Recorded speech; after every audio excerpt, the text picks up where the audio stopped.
Good afternoon, and welcome to Bellingham City Council committee meetings. Today is Monday, August 24th, 2026. So this afternoon, we have several committee meetings. We're going to start this afternoon with Budget and Finance. That committee is chaired by Councilmember Anderson, so I will turn it over to her at this time. Thank you. And joining me today is Councilmember Hamel and Councilmember Lilliquist. As mentioned, we have three items before us today for the Budget and Finance Committee. First one, City Agenda 25016. It is our second quarter financial review for 2026. This presentation provides a summary of the city's financial position through a second quarter of 2026. The June 2026 financial report is attached in our agenda bill, so if folks want to be able to take a look at that, they could find it online. It provides detailed information related to the period of time we're covering. This presentation and additional financial information would be available on the city's website at cob.org/reports. And joining us today for the presentation is our Finance Director, Andy Asbjornson. And I'll turn it over to you. All right, thank you, Councilmember Anderson and Council. So yes, we have the 2026 second quarter review. I apologize, this was not able to get posted on Friday. We actually just updated this a couple hours ago with the new sales tax information. So just trying to bring you the most current information that we possibly can.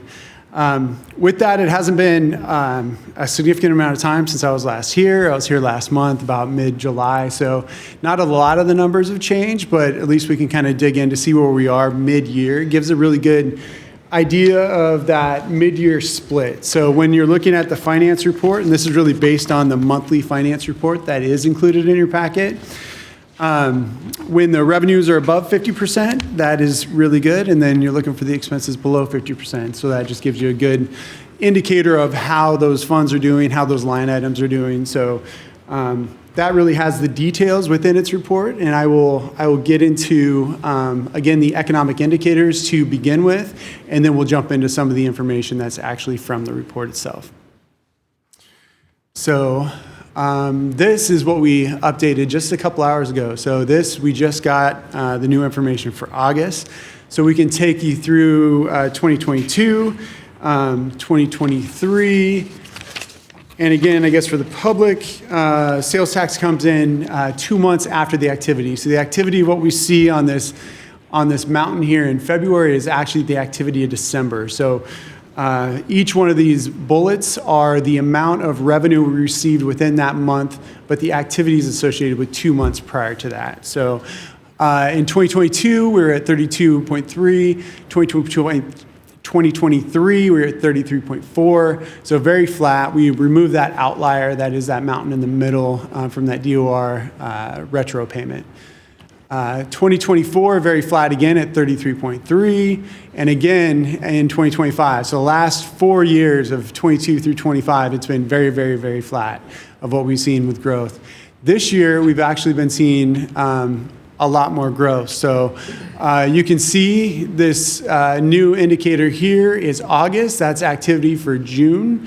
And so we've seen continued growth. We're about 1.4 million year over year, which was not what we had anticipated in the current economy of what we'd be seeing from sales tax growth from year over year. So we had budgeted about 3.5, and we're projecting to, or 33.5, and we're projecting to come in about 2 million over that. So it's good to see the growth in sales tax this year.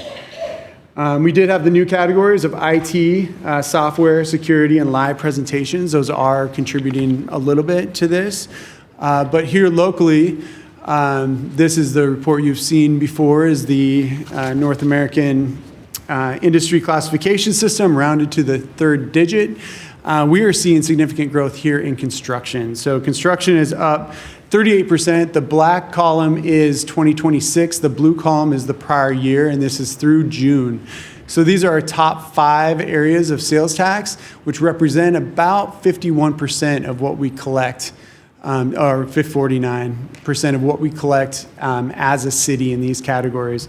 If you expand out to number 6 and number 7, you'd still have construction categories of building materials and also specialty trade contractors. So construction is very significant, not only to the top 5, but also in the top 10. There's some other categories in there as well. So really good to see that growth in construction.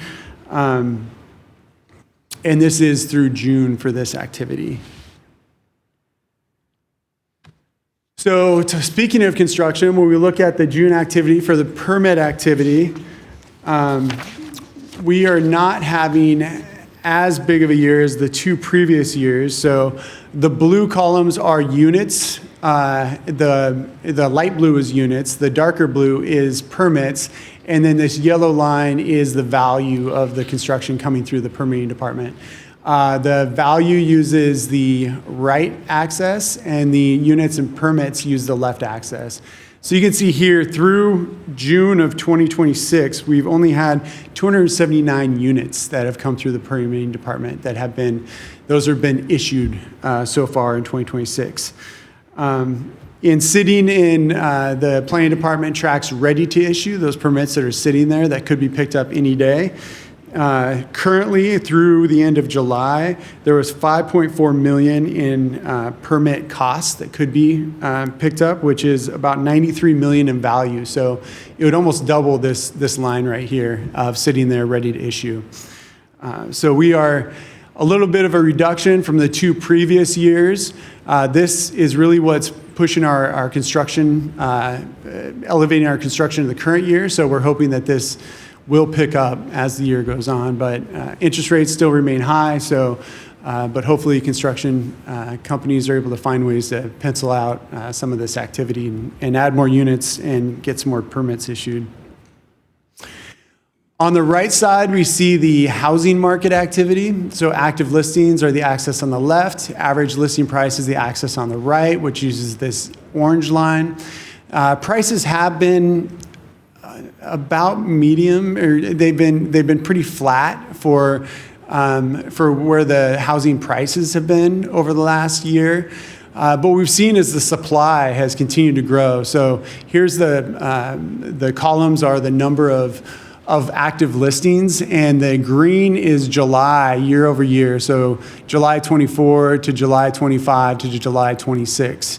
And we've peaked at the highest amount of active listings in July so far that we've seen in our numbers at 971 active listings here within July. So supply continues to grow. We'll see what that does. On the sales side, as mortgage rates are still currently above 6% on a 30-year fixed. And what we've seen so far in REIT is we're down about $500,000 so far through June for REIT collections. So housing sales have been down for what we've seen from the REIT numbers. Lodging tax, this follows the same as the first slide, where the activity is 2 months prior. This is in thousands on the left. So what we collected in 2023 was about 2.4 million. Same in 2024.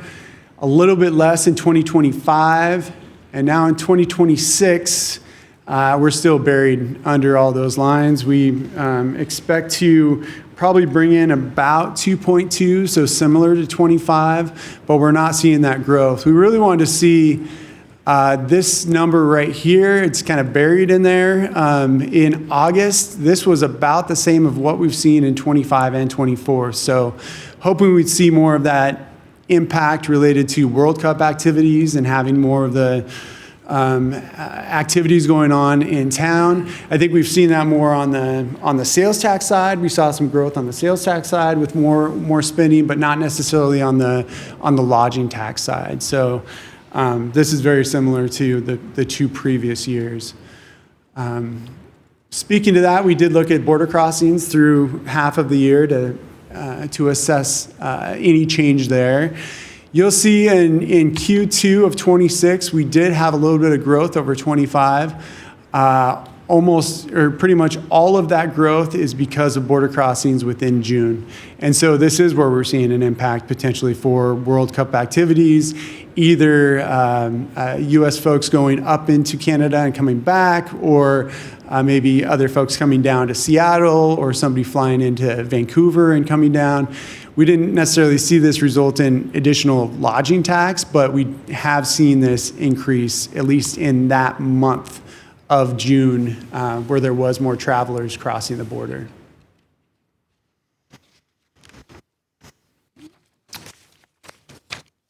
All right, so those are kind of what we're seeing from an economic standpoint.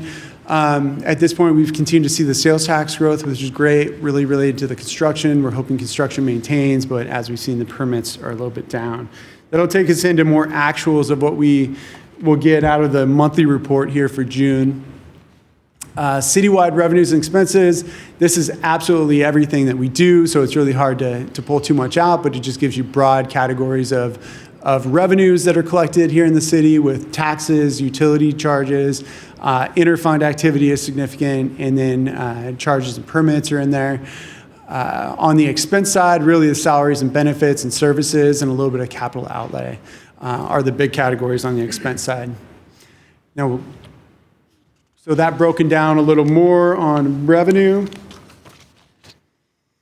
Taxes, you'll see, have increased. We did, council did approve the safe and stable new sales tax, and so we've collected 4 months of that in this number right here. So that is new year over year.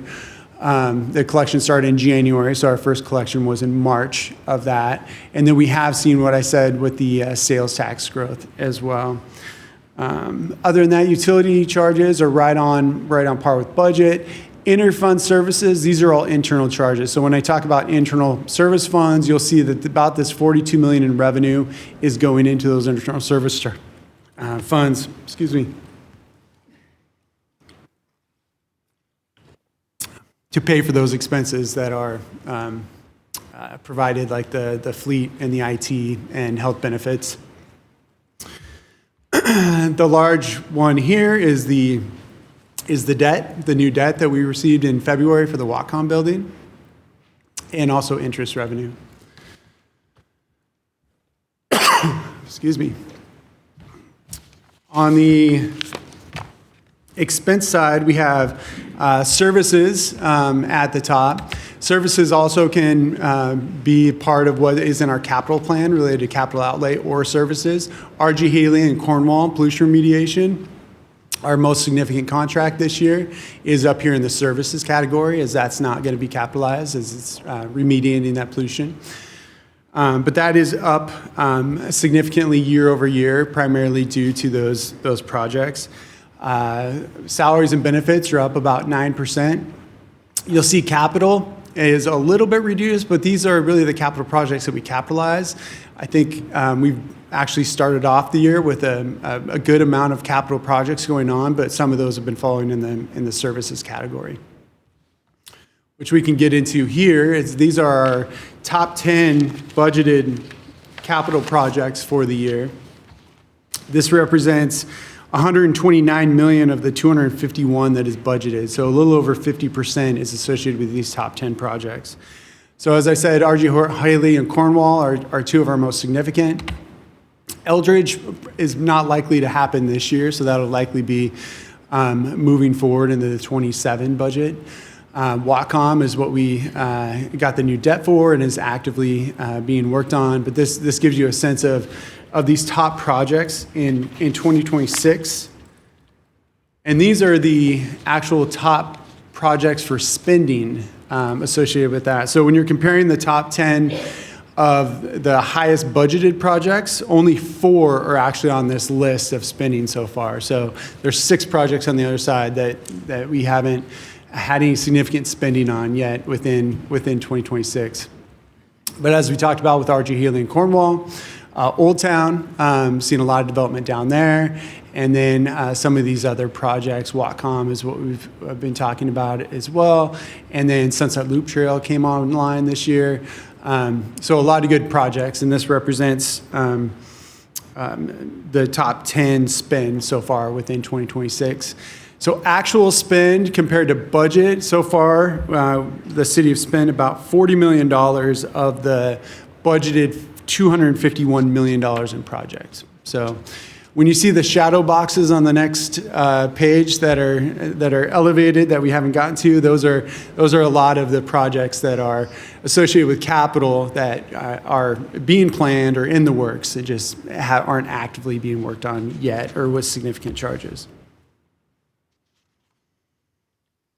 So it takes us into our special revenue funds. So special revenue funds are revenues that are restricted or committed for specific purposes.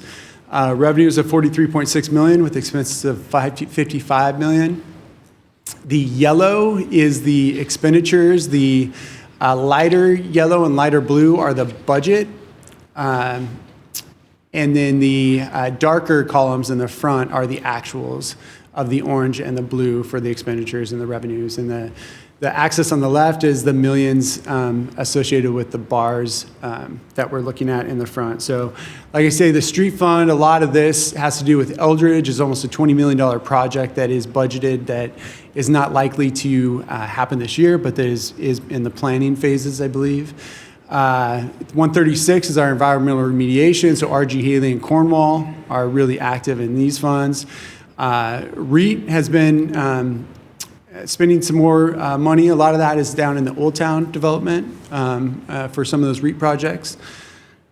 And then parks is really greenways and park impact fees. So you see a little bit of both within those funds.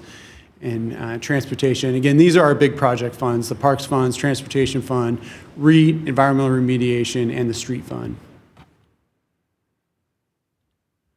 Enterprise funds, so these are business type activities that are self-sustained with user fees. Our big three here, really water, sewer, and storm. And it follows the same as the previous slide, with the shadow boxes being the budget and then the columns on the front being the actuals. Water also includes the watershed fund as well. So last year we had a significant amount of property purchases really at the beginning of the year. This year, not as many, but pretty active on that side as well. And then some other areas that we're keeping an eye on, a really medic one. We have a $1.5 million loan budgeted within the 2026 budget to potentially may be needed to make sure that fund stays positive at year end. And then the Development Services Fund has continued to not be able to receive enough revenue for what services are being provided in that fund. So as I said, there was still $5.4 million sitting there ready to issue. A good amount of that would actually go towards that fund as well if those permits were able to come in. Internal service funds. So I mentioned on the previous slide that about $42 million came into these funds. So these are all of the business type activities that provide goods and services to other city departments. The big area that we are talking about this year is really the health benefits fund is up about 20% year over year, up about $2 million in expenses. So pretty significant. We have been increasing our medical comp rate, and that is part of the budget amendment today to be able to make sure that this stays positive. As you see, there's quite a significant gap of where we would expect it to be from a budget perspective. So it's escalating at a greater rate than we anticipated. We've already made one adjustment to the revenue side, and now we are here to make another adjustment within the budget amendment. That'll be the next item for this committee. Takes us in the general fund. So this is, of course, the area everyone's most interested in, as it has 11 departments in it, is the main source of discussion when it comes to the budget. The top four areas are what we call the big four. So we have sales tax, B&O tax, utility tax, and property tax. In the past, this has represented about 80% of what we collect for revenues. The sales tax and that safe and stable, new safe and stable tax, you see that is providing a good increase over last year's sales tax revenue. B&O was really, really strong last year, and it's maintaining this year, so it's really good to see that B&O is right around the same spot. Utility tax has seen good growth, really in the electric, water, and sewer. And then down here in grant and revenue sharing, this really is primarily within the GMT program, within BLS Transport, and BLS Transport is in here as well. So those two areas have really been doing well from a budget perspective. General fund expenditures, the main thing that goes on in the general fund is really the people that work in all of the departments, the salaries and benefits and the services they need. A lot of those are the payments to the internal service funds. So what we've seen in salaries and benefits, it's up about 7%. A lot of that is not just COLAs, but it's also the benefits, the health benefits fund adjustments and other adjustments we need to do to be able to cover all of the benefits for the folks that work within the general fund. And you can see the general fund percent of budget spent by department. So this takes us from the highest level of spend to the lowest level of spend. So actually, we're slightly adjusted there. So police actually should be on the top, and then fire at second. Everybody else is in the right order. And then if you're touching the line, you'd be right at 50% of your budget. If you're just over, then you'll be over budget. And so, there it goes. Nice. So we do have Parks and Rec. We have identified some, this is only 2%. So oftentimes when you have a large dollar amount and you're slightly over budget, this is at 50% of the year. Sometimes expenses don't come in at the same, maybe they're heavier on the front end or heavier on the back end. So this is just a good mile marker, but not a big concern when you're slightly over at 2%. One area we do have a budget amendment for is the hearing examiner. This is a lot pricier than what we had planned for, so we have about $150,000 increase to budget related to the hearing examiner activities, just to make sure that we're covering our bases there. Other than that, the departments that we've talked about from a budget perspective is doing a really good job of tightening their belt, doing the best they can to find reductions in costs. As we entered this budget season in 2026, it was really kind of a reduction in trying to figure out how we can maintain services. This is the first year that fire, at least you guys have the slides in front of you, fire has not had a academy, and so that's a really expensive process to go through an academy with the fire department, and also a training pool. So that's something that can't continue. That is something that was put on pause within 2026, but will be necessary to come back into 2027 as they need to maintain their staffing at their level of FTE. On the police side, you see a little bit of a gap there as well. Through June, there were still 3 months of jail expenses that have not come through, and so we are seeing jail expenses of anywhere from $477,000 to $355,000. Each of those monthly expenses can be quite expensive for monthly jail expenses. So this has about 3 months. So with that, I would approximate that to about $1 million that could be added on the expense side. Jail would still be within budget, police department would still be within budget if those were added, but it does skew the numbers a little bit for the timing of expenses. So on a positive side, this is the last slide before the next one is the budget items, which would be nice to throw on there, but we'll see if we can get that working. On the positive side, overall within the general fund, we've seen we're 1% above total revenues. Am I seeing that? And then on the expense side, we're 3% under budget. So those added together have really been able to, through June, we were about $2.7 million to the positive. But significant things can move those numbers when we're talking about the amount of dollars within the general fund of about $64 million in expenses. Oh, nice. But so the things that have been doing really well on the positive side are the sales tax and the new safe and stable tax of the 0.1% or 0.01%, utility tax, investment income, the BLS and GMT have been outpacing what was budgeted. And then on the expense side, the departments have been doing a really good job. I know from even the finance department, we have 2 positions that we haven't filled, just wanting to maintain what we can, knowing we're going into another tough budget cycle. We go to the next one, which takes us to the budget. So being a tough budget cycle, we do have the budget expected to be presented to council on September 28th. And then the first budget public hearing would be October 5th, followed by the revenue forecast and property tax public hearing on October 19th. And then the second budget public hearing on November 2nd, and then the budget ordinance presented to council on November 16th. We don't anticipate needing the off Mondays this year for the budget schedule.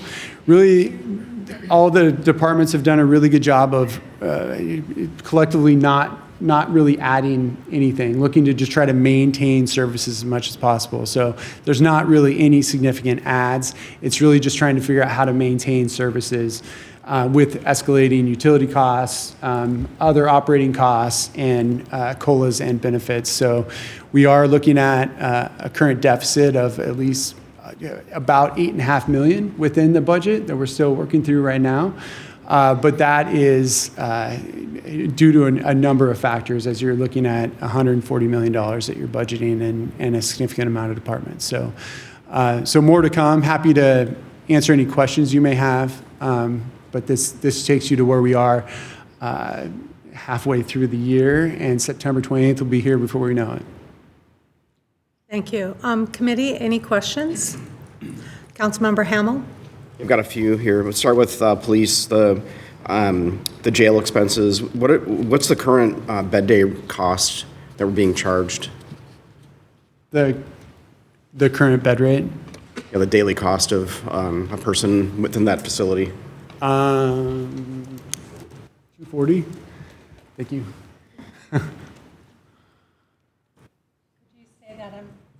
Could you say that on mic? 240. Thank you. Yeah. That's per bed day plus the booking cost. Booking costs is on top of that. So 240 per bed day, and then booking costs on top of that. Okay.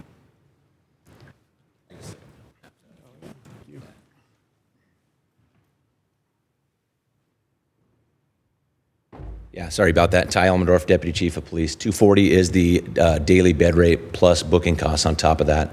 We do not have our rates finalized for next year. We're still waiting on that, but we did get correspondence from the sheriff that there is maybe a projected 4% decrease on that. So we're looking forward to getting what that rate is. Hopefully it will actually go down. This year has been substantially higher. In fact, our last month's that just got approved for the cost was over $500,000 a month. Thank you. More questions? Councilmember Lillquist. Yes, there at the end, Andy, you talked about a $8.5 million deficit projected for a $140 million budget. That was general fund for next year? Yes, yeah. So that's where all of our trouble is, in the general fund, which is, only about a quarter of our budget. Do we have similar dire pictures in any of the other major funds that you're paying attention to?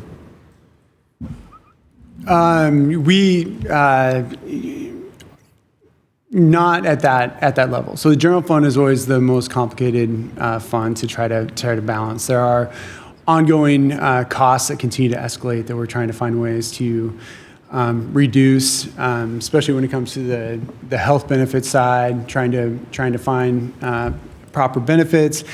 And then really that is the movement towards the planning for the RFA and ways that we can find dedicated revenue sources for areas that continue to grow, that we just don't have that revenue to be able to make the pace of public safety services that are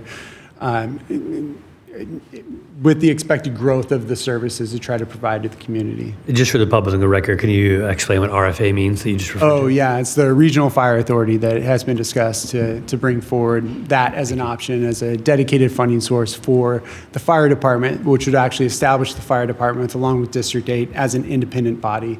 They'd be an independent fire district or Regional Fire Authority, yes. Councilmember Hamel? Moving on to, well, first of all, I just want to say the $500,000 per month for the jail cost is very concerning. With the new facility being hopefully up and running in 2028, my concerns are around the adequacy of having only one court. I know that the county's looking at trying to have a second court, but transportation costs to get an individual from out past division to muni court would be probably $400,000 per year. So I'm concerned about that. I want to make sure that second court gets implemented. Just want to say that out loud here. But moving on to fire, there was no academy, and that saved whatever that number was. My understanding is there's typically one academy per year. There can be two. Why was there a pause in that effort for bringing on new firefighters? Yeah, I mean, that was really the effort that all the departments are going through to find ways to reduce costs. So we reduced about 40 positions going into this budget. So through that, a lot of those were frozen positions, but then it was really all the departments trying to find ways to reduce costs, that we were seeing that $10 million budget deficit. And so trying to find ways to pause wherever we could, but we knew that was not sustainable, that maybe that the fire department would be able to work with a year without an academy, but they would definitely need one in the next year. Okay.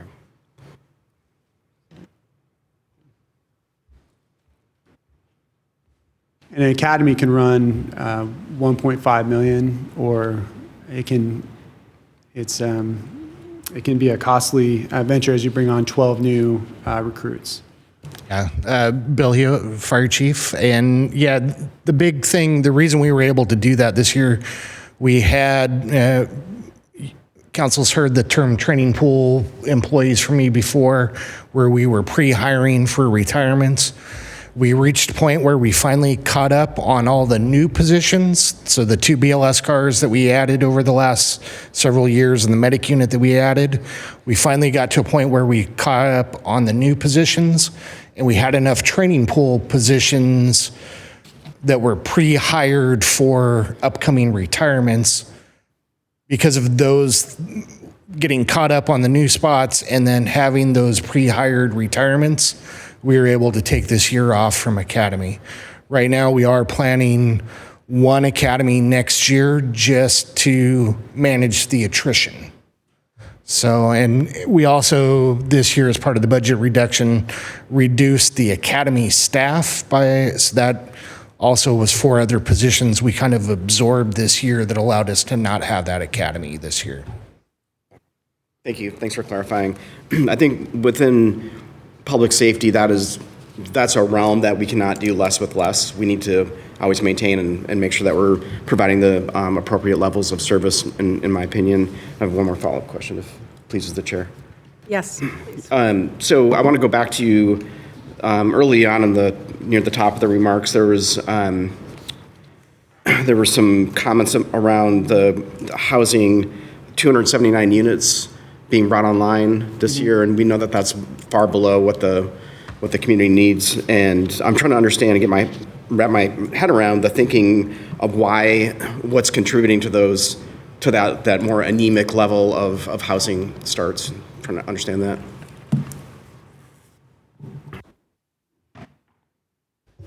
Good afternoon, Blake Lyon, Director of Planning and Community Development. So one of the things you have to keep in mind is the time it takes to get through the construction, both the entitlement process, which is the permitting, and then the construction process. So there's, like we heard a little bit earlier, with kind of the lag in sales tax reporting, where there's that 2-month gap. A lot of times those types of things happen with construction costs, where we've got permit issuance, and then it may be 9, 12, 18 months for those construction efforts to get underway. So the sales tax revenue that we're seeing from that is often something that was permitted maybe a year or 2 prior, and we're just seeing the sales tax come in for the actual construction materials. A lot of what we're seeing in terms of the decline in the numbers has to do with the cost of money. So when we talk with our developers and the higher interest rates, the inability to finance projects, the change in some of the construction regulations and additional things that come online make it more challenging to find projects that actually are feasible. And so we've seen a number of those projects come in. They'll go through maybe the planning process where they'll get a variance or some other preliminary entitlement associated with that. They may go through the construction design associated with it. Those are all what we consider soft costs. They're roughly about 10% of the project. And then they'll leave them in a hold status or that ready to issue status, trying to pull together all of their financing requirements associated with that. And then because they know as soon as they pull that permit, the clock is starting to tick in terms of getting the work completed and done. And so they have a kind of a safe haven, if you will, to leave it in that ready to issue status until they can get something to finance. We have seen some projects come in of late with the considerations that the city has given to reducing parking requirements and also the expansion of the multifamily tax exemption. And so those are some efforts that are underway to kind of help those projects pencil out a little bit further. We're also in the process right now of reaching out to a number of the people that are in that ready to issue hold to see if there's anything from the city's perspective we can do. In front of you this evening will be at the public hearing will be some incentive for affordable housing. So we're trying a variety of different approaches to see what we can do from the regulatory side and from the city side. But part of that is just the lending atmosphere that is difficult. Any further questions from Councilmember Stone? Councilmember. So my question is actually about next steps. You made mention to the fact that you don't anticipate holding those off Monday meetings. And I know that during those meetings, we've gone through each department individually, and there's been sort of a summary page about the prior year's accomplishments and looking forward. I know you indicated there wouldn't be much change. I appreciate, since we already look at the budget at a very high level as a council, I find a lot of value in those sort of departmental snapshots. And so I don't know if those are anticipated to come forward during our regularly scheduled meetings, or if those were not being prepared simply because there wasn't change. But I just want to express my interest in that coming forward, if that's still a possibility. Yes, the plan is to still bring every department forward with the one-page snapshots. We just don't expect it to take as long to get through. I did want to, we met on Friday and went through a lot of information, which is why I don't have a lot of questions, because I had the one-to-one ability for that. But if you could, one of the things that I walked away from was the understanding of the 40 positions not being filled this year, the amount that we were going to have to dip into reserves, or that we didn't anticipate, but then also the so far we're 2.7 million positive as far as increased not property tax, but sales tax and stuff that we weren't necessarily anticipating. And I know there's not a crystal ball, but as we go forward to the end of the year, just kind of thinking about the next budget cycle, because we're talking about still a deficit next year. But if we continue on a similar trajectory as we are right now, do you have a prediction or assumption of how much of that deficit we were planning on dipping into reserves this year? How much of that we may actually need, or do we? Are we going to come in flat? Because of our conversation, I think it would be beneficial for everybody else to kind of get that. You've mentioned parts and pieces, but if you could consolidate that. Yeah, thank you. There's a lot of pieces when it comes to the general fund, when we're talking about $140 million in all the departments. And so everybody has their spending authority, what's established within the budget, but then really some of the things we were talking about for some of those cost savings, even with the 60-day pause, or finding ways that if once a position becomes open, evaluating how long can we hold that open. Currently there's 39 FTEs open, which would be a total cost, if they stayed open all year, would be $5.3 million. So if we average even that across the board, that's pretty significant savings. And so that can flip that. We're 2.7 million to the positive at the end of June. That pretty much significantly changes that number. If we paid the 3 jail bills, knowing that our jail costs are now, the most recent one is at $500,000, that can have significant impacts to what we see on the expense side. So we continue to monitor and evaluate how these impact, but sometimes the timing doesn't line up. We're hopeful that we actually can still be balanced at year end. We're hopeful that we'd even be on the positive side, and that's if all the departments can continue to maintain without some of the staff that they have, and if revenues continues to outpace what we've experienced, the budget so far of what we've experienced so far this year. But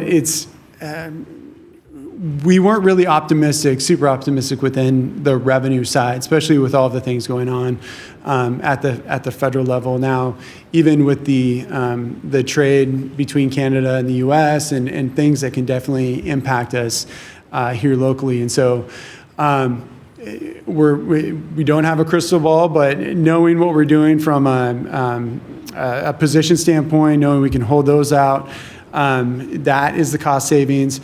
So we have budgeted a $6.3 million deficit for 2026. 1.5 of that would be a loan to the Medic One Fund, which it may still need a good majority of that. And so that would be at year end that we'd experience that full expense at that time. And then we're adding 1.6 million today in expenses, which would take the budgeted deficit up to 7.9. So again, these are budget limits, and so we always expect to come under that. And knowing that we've been doing really good on the revenue side, we're hopeful that we don't have to experience that from an actual perspective of having a deficit. So we're still trying to figure out the best. I think budgeting a small deficit, small even in terms of 140 million, could be 3 to 4 million. That if you budget a small deficit like that, we could still expect to come out on the positive side from an actual perspective, because we are going to see cost savings. Not every department should spend to the full limit. These are, when we establish the budget, it's full FTEs, it's everything that you intend to spend within that year, and everything would have to really come in line for that full budget to be expended. And so we don't normally expend our full budget, and that's pretty much the expectation as we look across the board. But we have experienced some other things that are out of our control when it comes to increase in health benefits costs, when we might have fuel expenses that are a little more expensive this year, utility costs are more expensive. So there's other things that counter those. So I don't feel like I'm really coming to a straight answer here, because we see all of the variables on the expense side and on the revenue side that we continue to monitor. Through mid-year, we're to the positive, or hope we can end that way. But I don't have a crystal ball, and so I apologize, I can't really answer it fully. I completely understand. My takeaway is we're sitting better than we thought we would. Yep. One, because of the increased revenue, and two, because of the really good work of our departments, kind of making do with less. 39 positions is pretty substantial, and given that it would be 5 million that would be added to where our current budget area is. But my perspective going into September 28th and forward is that looking at the permits going down, because we're benefiting from what happened a couple of years ago, which is why we're seeing this great growth. We can't necessarily rely on that going forward over a couple of years. Because of the permit numbers being down, so construction perhaps will bring in less money, but also eventually some of those positions will have to be filled. So even though we might be sitting a little bit better than anticipated, I fully expect the budget coming forward is still going to be very conservative and kind of keeping an eye towards that our economy hasn't fully shifted around, and so we'll still have some lean years coming forward. So thank you very much for that, and if there are no further questions, we can move on to our second item. So For the Budget Committee, item 25015, an ordinance amending the 2026 budget, which is our amendment number 3. This amendment increases revenues by $4,092,873 and expenditures by $22,189,674 across multiple departments and funds to ensure sufficient budget authority is provided for existing and upcoming programs and projects and to cover higher than anticipated cost. And our presenter is our Budget and Treasury Manager, Eric Johnson, and I'll turn it over to you. Good afternoon. Eric Johnson, Finance, Budget, and Treasury Manager. The ordinance in front of you today, if passed, it will increase as specified earlier, revenues across various funds by $4,092,873,000 and expenditures by $22,189,674. And in the general fund, that would increase expenditures by $1,600,001 and $628. So what's going into this? As Andy mentioned previously, the medical composite rate was increased halfway through the year. So this adjustment adds budget to cover those expenses in the general fund as well as across multiple other funds, and it increases expenditures and revenues in the health benefit funds. It also increases in the mitigation bank fund an equal amount of expenditures and revenues, as well as increasing, I'm sorry, I'm skipping over a little bit, all over the place. So continued in the general fund, there's the old parks suite remodel to accommodate the human resources moving over from the federal building into City Hall, and then also the hearing examiners expected overages of budget.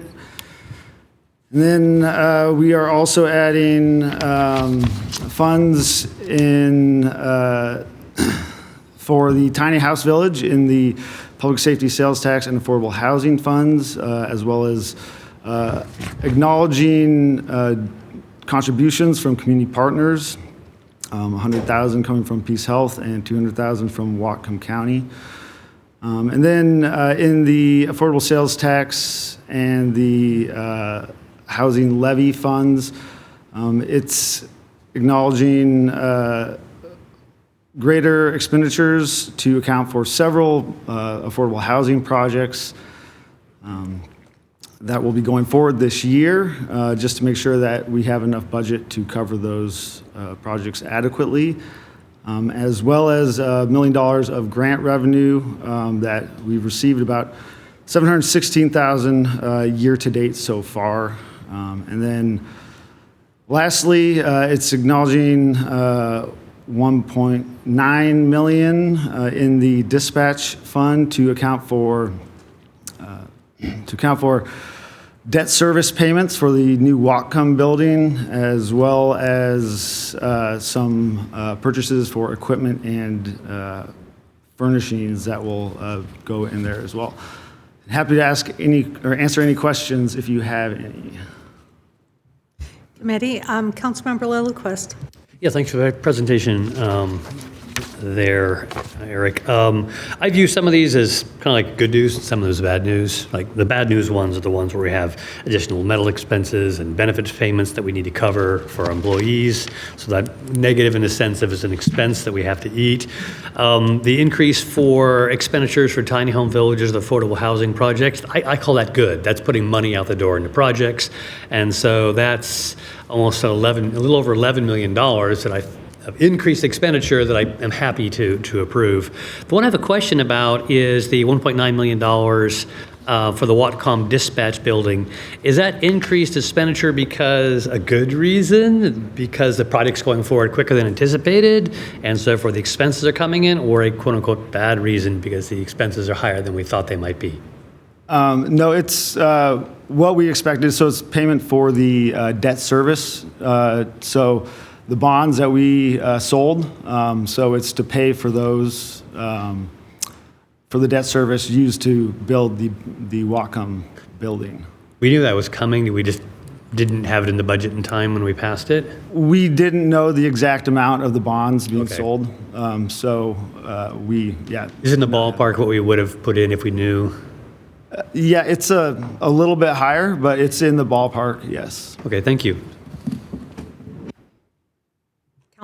Councilmember Hamel? Yeah, for the third bullet point, packet page 106 for the tiny home village of 35 to 40 homes, do the numbers there represent the totality of 2027 expenditures, including operations, or is that the standing up costs? I believe that is the standing up cost. So it's just over $1 million to put in 40 pallet homes? Yes, that's correct. 1.2?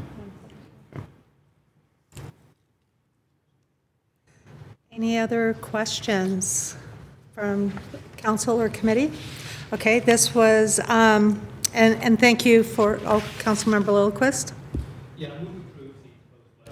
All right, I move to approve the proposed budget amendment number 3. Okay, we have a motion to approve. All those in favor say aye. Aye. Aye. There's no disapproval, so I will bring this forward tonight for the full council for a vote. So thank you very much for the presentation. And we have one item left under budget. So far, our timing is doing pretty good. Item number 25014, a resolution amending the City of Bellingham land use application fee schedule. The city has not updated the land use application fee schedule since its adoption in 2007, and fee revenue is no longer keeping pace with the cost of service. In an effort to bring the fee schedule into alignment with the current expenditure, the land use application fee schedule, Exhibit B, has been revised to account for the inflation and include an annual adjustment based on the Consumer Price Index. The proposed fee schedule would go into effect October 1st, 2026.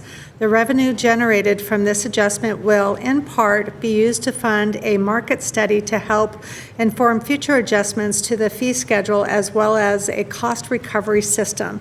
And presenting this information today will be our Planning and Community Development Director, Blake Lyon. Thank you. Thank you.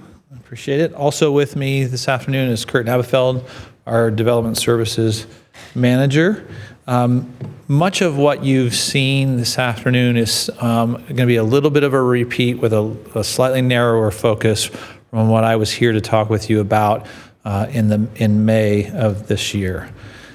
You may recall when we spoke at that time, we listed out a variety of different fee types that we're focusing in on. Today is really going to be just the application fees that you see listed in there in green. And we're going to refine it down even a little bit further and not talk about special events or public facilities agreements and really just focus in on the land use components of that.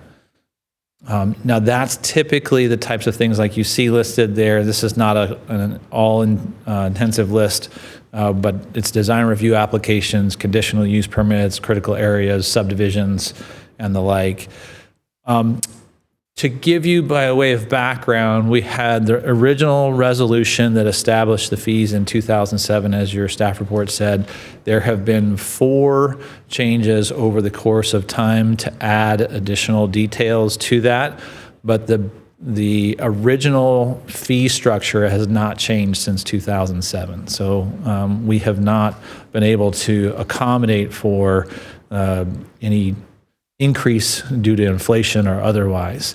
So in the Exhibit A of your packet, you'll see listed out here, and I'll take a minute just to kind of describe for you and for the general public how this is laid out. The second column here, the first column is the actual title of the application fee type, and then the second column is the numerical value towards that fee. Now, we have some instances where there are multipliers, so there'll be a base fee and then an additional fee based on per lot or per acre of your parcel size, and so it can add on to that. And then there's, as you can see, the two columns to the far right are the resubmittal fees if we're anticipating the potential for a resubmittal, and if the hearing examiner has a role to play in the decision-making process, there is a fee associated with that. What we did in order to come to you this afternoon is we took the opportunity to look at those. We went back and looked at the amount of inflation that's occurred since 2007. That's roughly about 37% increase in just overall costs. We allocated that amount to those fees and then rounded the fee up to the nearest whole dollar.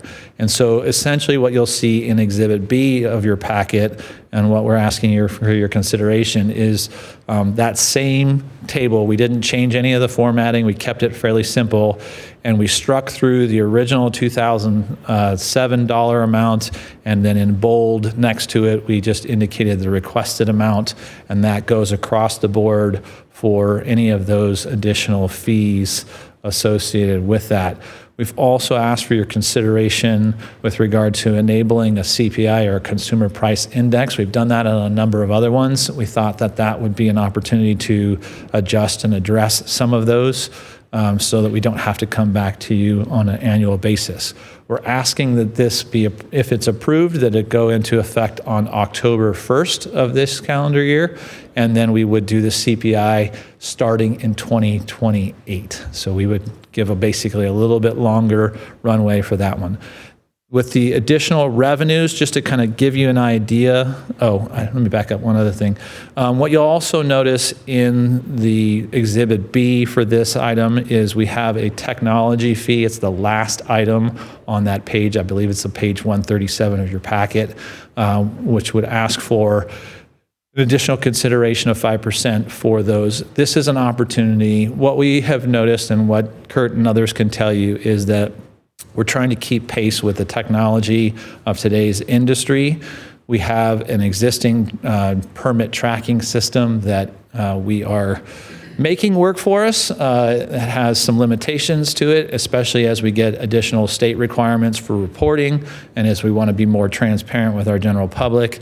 There are just some tools that we would need to have in place to be able to advance a lot of that and provide the services that we need. So having that dedicated technology fee as a part of that structure gives us the ability to put that money away, amass some of those funds, and be able to move forward in the future and make those corrections.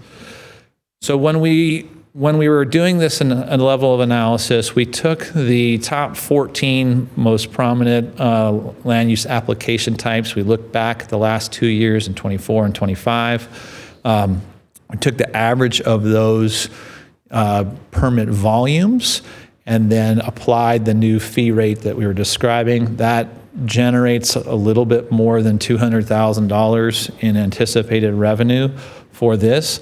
That money would then be used as part of, if the 2027 budget gets approved as the department has requested, that money would then come back and be available for us to use to solicit consulting services to do a broader fee study across the industry and to help develop a cost recovery system. And that cost recovery system would be an example that we described a little bit, where we have a flat fee, and then when projects are going through resubmittals, we would then be able to attribute our time to that effort and go through that process of being able to charge actual time and then refund any of the balances back to our project applicants. So that's the intent and purpose behind that. If you agree with our request, then we ask you to approve the resolution, which, again, as you see on the screen here, would do three things. It would update the fee schedule based on what's in your packet in Exhibit B. It would allow for the future adjustment based on CPI. and then it would add the technology fee as we described. So happy to go into greater level of detail, but that's what we would like for you to consider. Thank you, Director Lyons. Questions, Michael, Councilmember Lillquist?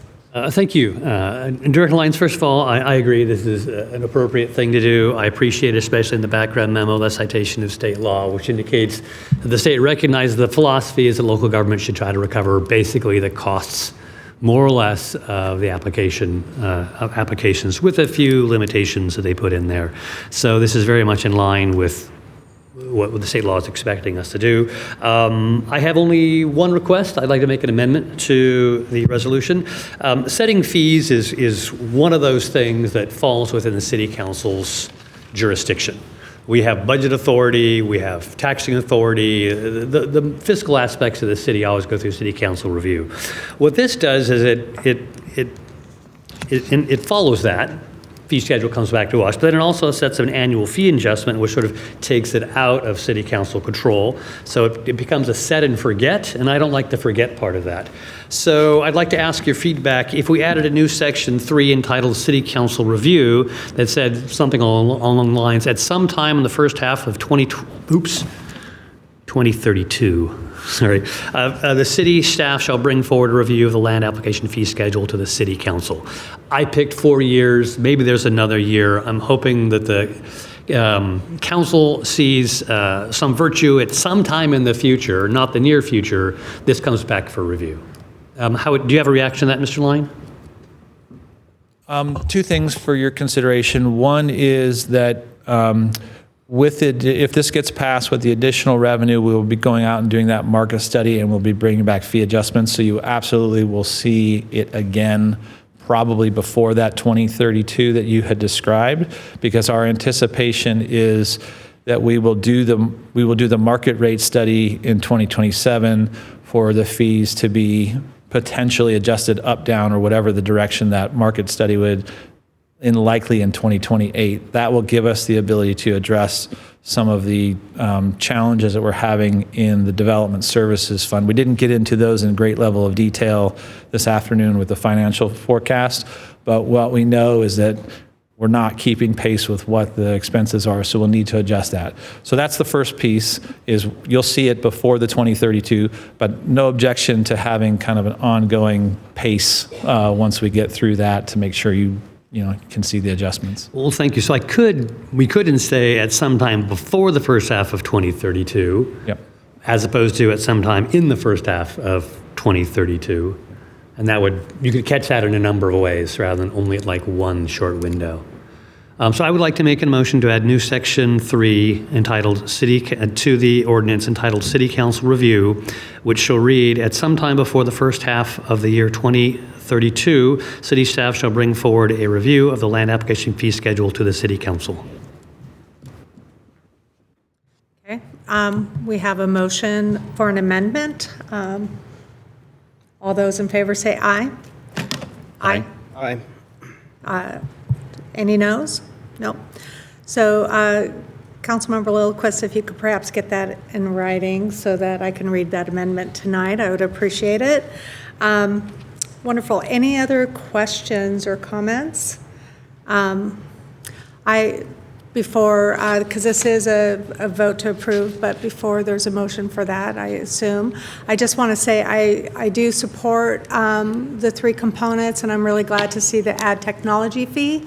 Working in higher education, we've had to spread that cost out across different areas because technology is constantly changing and it's expensive and it's hard to absorb. So we do want, as a city, to be really current with our tech that makes things easier for staff and public for access. So glad to see that added in there.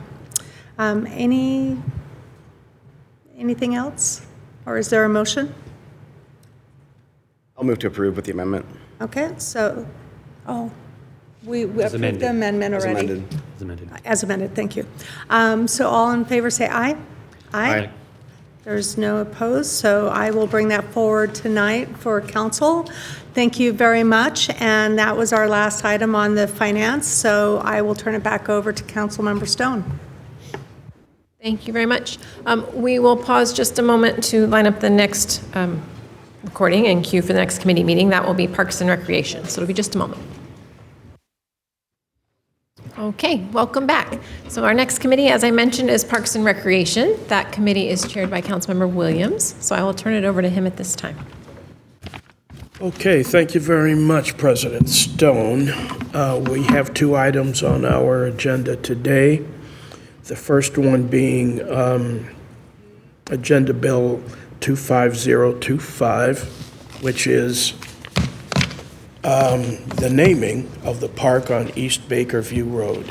And today, we are joined by Councilmember Hamel and Councilmember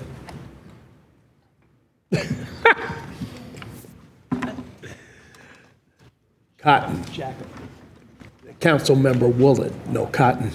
So, in accordance with City Policy PAR 010001, the Bellingham Parks and Recreation Advisory Board is recommending that the City Council adopt an official name for the new park located on the 900 block of East Bakerview Road between Deemer Road and James Street as Bakerview Meadows Park.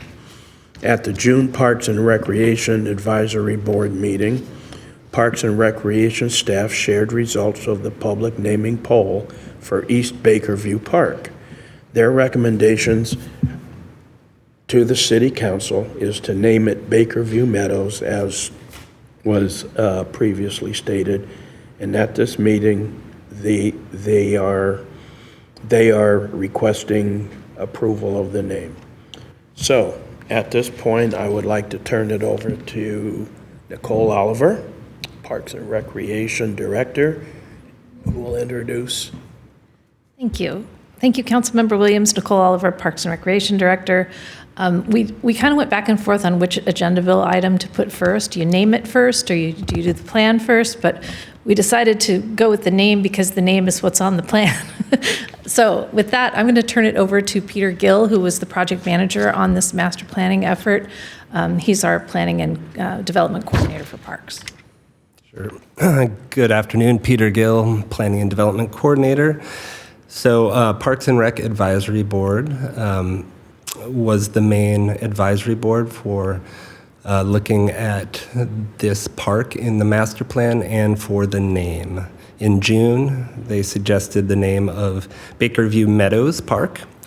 Naming things, we typically go out to the public and get feedback. In this case, we had a poll on Engage Bellingham, and we got over 200 responses in terms of what to name it.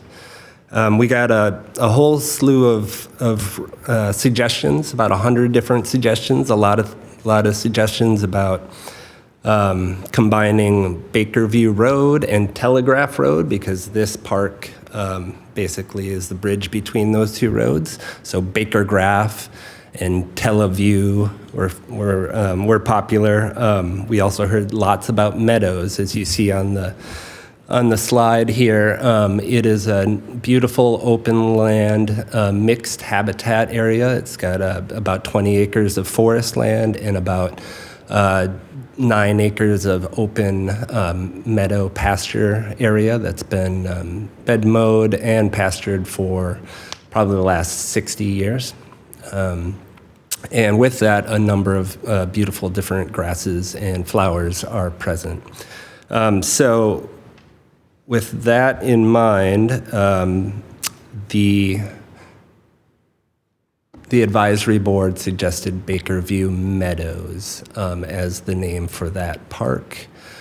Second to that was Telegraph Trail Park, an important part of history. The Telegraph Trail from here to Sumas went right through this park property, and you still see remnants of the old roadbed that went through the forested section of this property. So Telegraph Trail was a popular option as well, but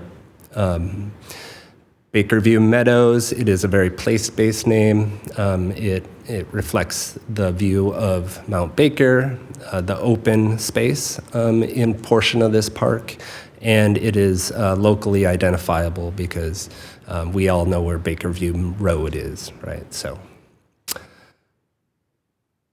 that is the story Okay, on the name. thank you very much. Is there any discussion? Committee members? Council Member Hamel. Yeah, I support the PRAB's recommendation and would move to approve this park as Bakerview Meadows Park. Any further discussion? Council Member Cotton? Sure. Just this is, I think, the coolest part of being a council member is getting to name parks, and so thank you for all the work to bring this forward. As usual, we had some comments about wanting to use indigenous place names, and maybe just in general, it would be, that kind of outreach I think is more appropriate from the administration than from council. But how do we think through that, and when that is kind of an appropriate naming strategy? Yes, that is very common, and this particular park has a lot of potential, and in the design and we do anticipate doing some interpretive signage to acknowledge the fact that this is a route, an indigenous route that went from the bay all the way out to Nooksack Everson. I think that in this particular case, because it is such an important neighborhood park it's serving, there is no park in this area. We didn't have a clear place name. Naming is something, in my understanding from tribes, is it's not something they want to do on our behalf. So it's an interesting thing. The words mean a lot, and so that's really what I would have to say about that. Thank you. Yeah, I know it's a complicated question, so I appreciate that thoughtful answer and the thoughtful approach to naming this park. So I'll support the motion. Okay, any discussion from other council members? Okay, seeing none, the staff and the committee recommendation is to approve the naming of this park as Bakerview Meadows Park, and I'll entertain a motion to do so. Already moved. Oh, Dan's already moved it, sorry. Okay, all in favor of the motion, please say aye. Aye. All opposed? Motion has passed, and I will report that this evening at the regular council meeting. The second item on our agenda also has to do with Bakerview Meadows Park and the Bakerview Meadows Master Plan. Bakerview Meadows Park, as has been previously said, is located between Telegraph and Bakerview, east of Deemer Road. It was originally purchased in 2020 for a neighborhood park in an expanding and underserved part of the city. The master plan is a culmination of 2 years of work with local residents and the community to design and phase the 26-acre space for use as a park, while holding a portion along Bakerview for future low-income housing. Full implementation of the master plan will take about 10 to 15 years and will be phased in as funding is available. The current estimate is $75,000 for phase 0. Is that correct? Okay. And $6 million for phase 1 and $7 million for phase 2 and beyond. The staff and consultants on the project will provide an overview of the planning effort and phased approach. So, once again on that note, I will turn it back over to Nicole Oliver. Thank you, Councilmember Williams. I just wanted to remind everyone of where we came from with this park. We bought it in 2020 with $2.3 million of Greenways funds to serve a very underserved part of town. We purchased it at the time after there were several failed attempts to develop the parcel. It does have a lot of potential development capacity. So council at that time instructed Parks to study the feasibility of whether we could create a housing opportunity for low-income housing, as well as do the park. So in 2024, the report's available online. We published a report on that feasibility and determined, working with planning and community development, we determined that it has a solid potential on about 3.5 acres for 70 to 80 units of low-income housing. So now what we're doing is doing a land division to create that separated parcel, and we're focusing on the south side. The parcel requires an extensive amount of infrastructure to develop the Bakerview frontage, including daylighting a creek and creating a fish passable culvert. So what we're doing is splitting the land, setting that aside, but keeping it available for the public, and then working on the southern half of in slow phases, so we don't need that $4 to $5 million in infrastructure improvements right out of the gate. Oh, I mixed my metaphor. So that I just wanted to give you that little reminder. We are meeting next week on site with the King Mountain Neighborhood Association, who are really excited about activating this site and working on some phasing.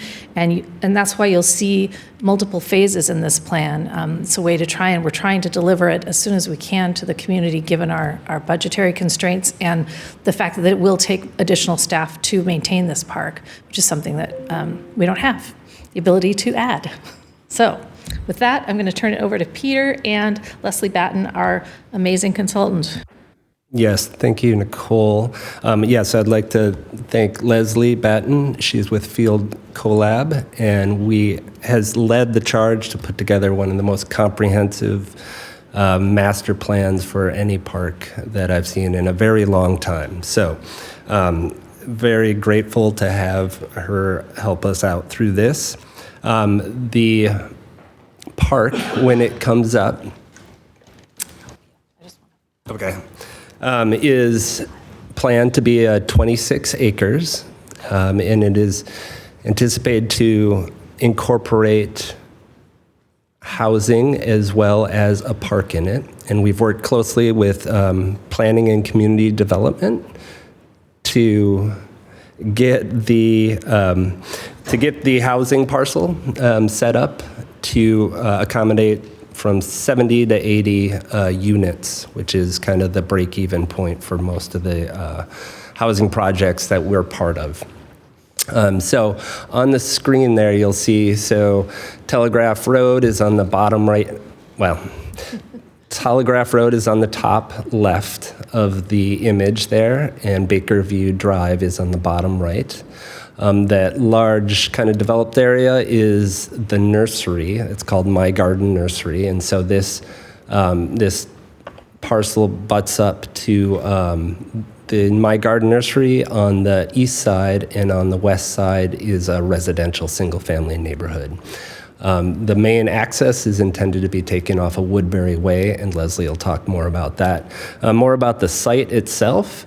The site has 3 different creeks on it, so the potential for environmental lift is significant. One of those creeks, Landing Creek, is buried currently through the field. So part of the plan is to daylight that creek. That creek intersects with Kamek Creek, which runs through the central part and is the main kind of dividing line between the planned housing and the park to the south. And that matches up with Baker Creek, not Bakerview, Baker Creek on Telegraph Road, which will be part of the south entrance to the park. It's a beautiful mixed habitat with the meadows that we've talked about and the forested land on the east side, as you can see. Has wetlands as well as upland space for the park.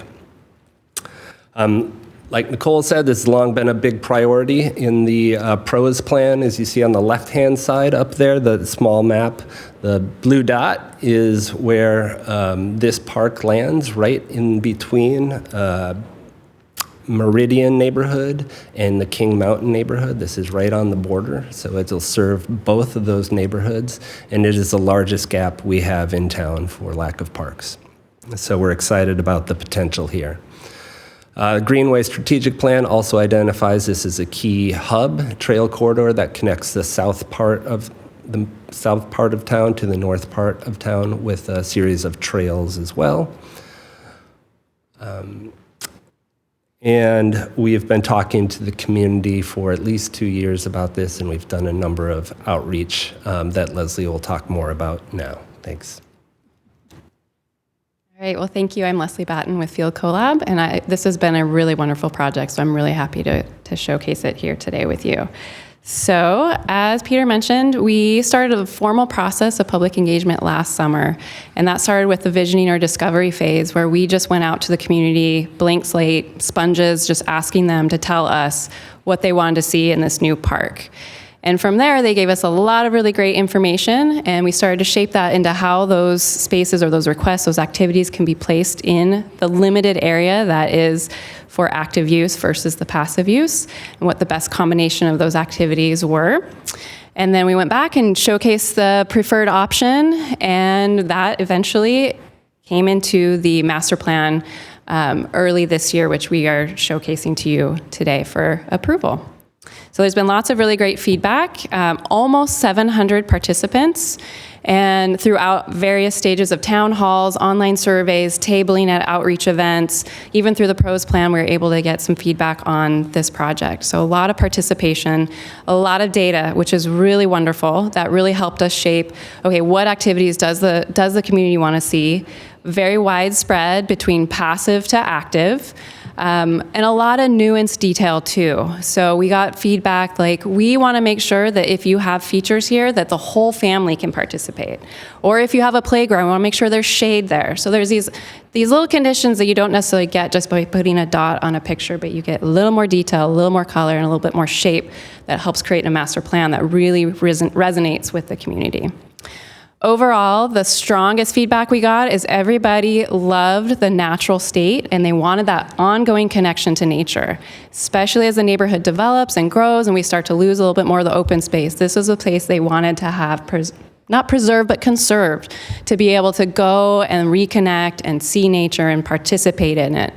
With trails being the best feature that crossed across everybody's request. Everybody wants trails. And then there were beyond that, were additional active recreational pieces and passive recreational pieces as well. And so taking all that data, we came up with this master plan. It's really hard to look at on a screen. You kind of need time to look at it. But in a nutshell, and we'll walk through these spaces, we have a lot of really beautiful habitat and natural areas. So most of the north and the east are that natural areas, the forested area. And we have the wetlands and the streams kind of coming in and buffering, and then just south of Camet Creek, that is where we have really great space to put active recreation, where the impact is not gonna affect the wetlands or the streams, and is already mostly flat, so the effort to put in the recreation won't be as extreme as if it were another area.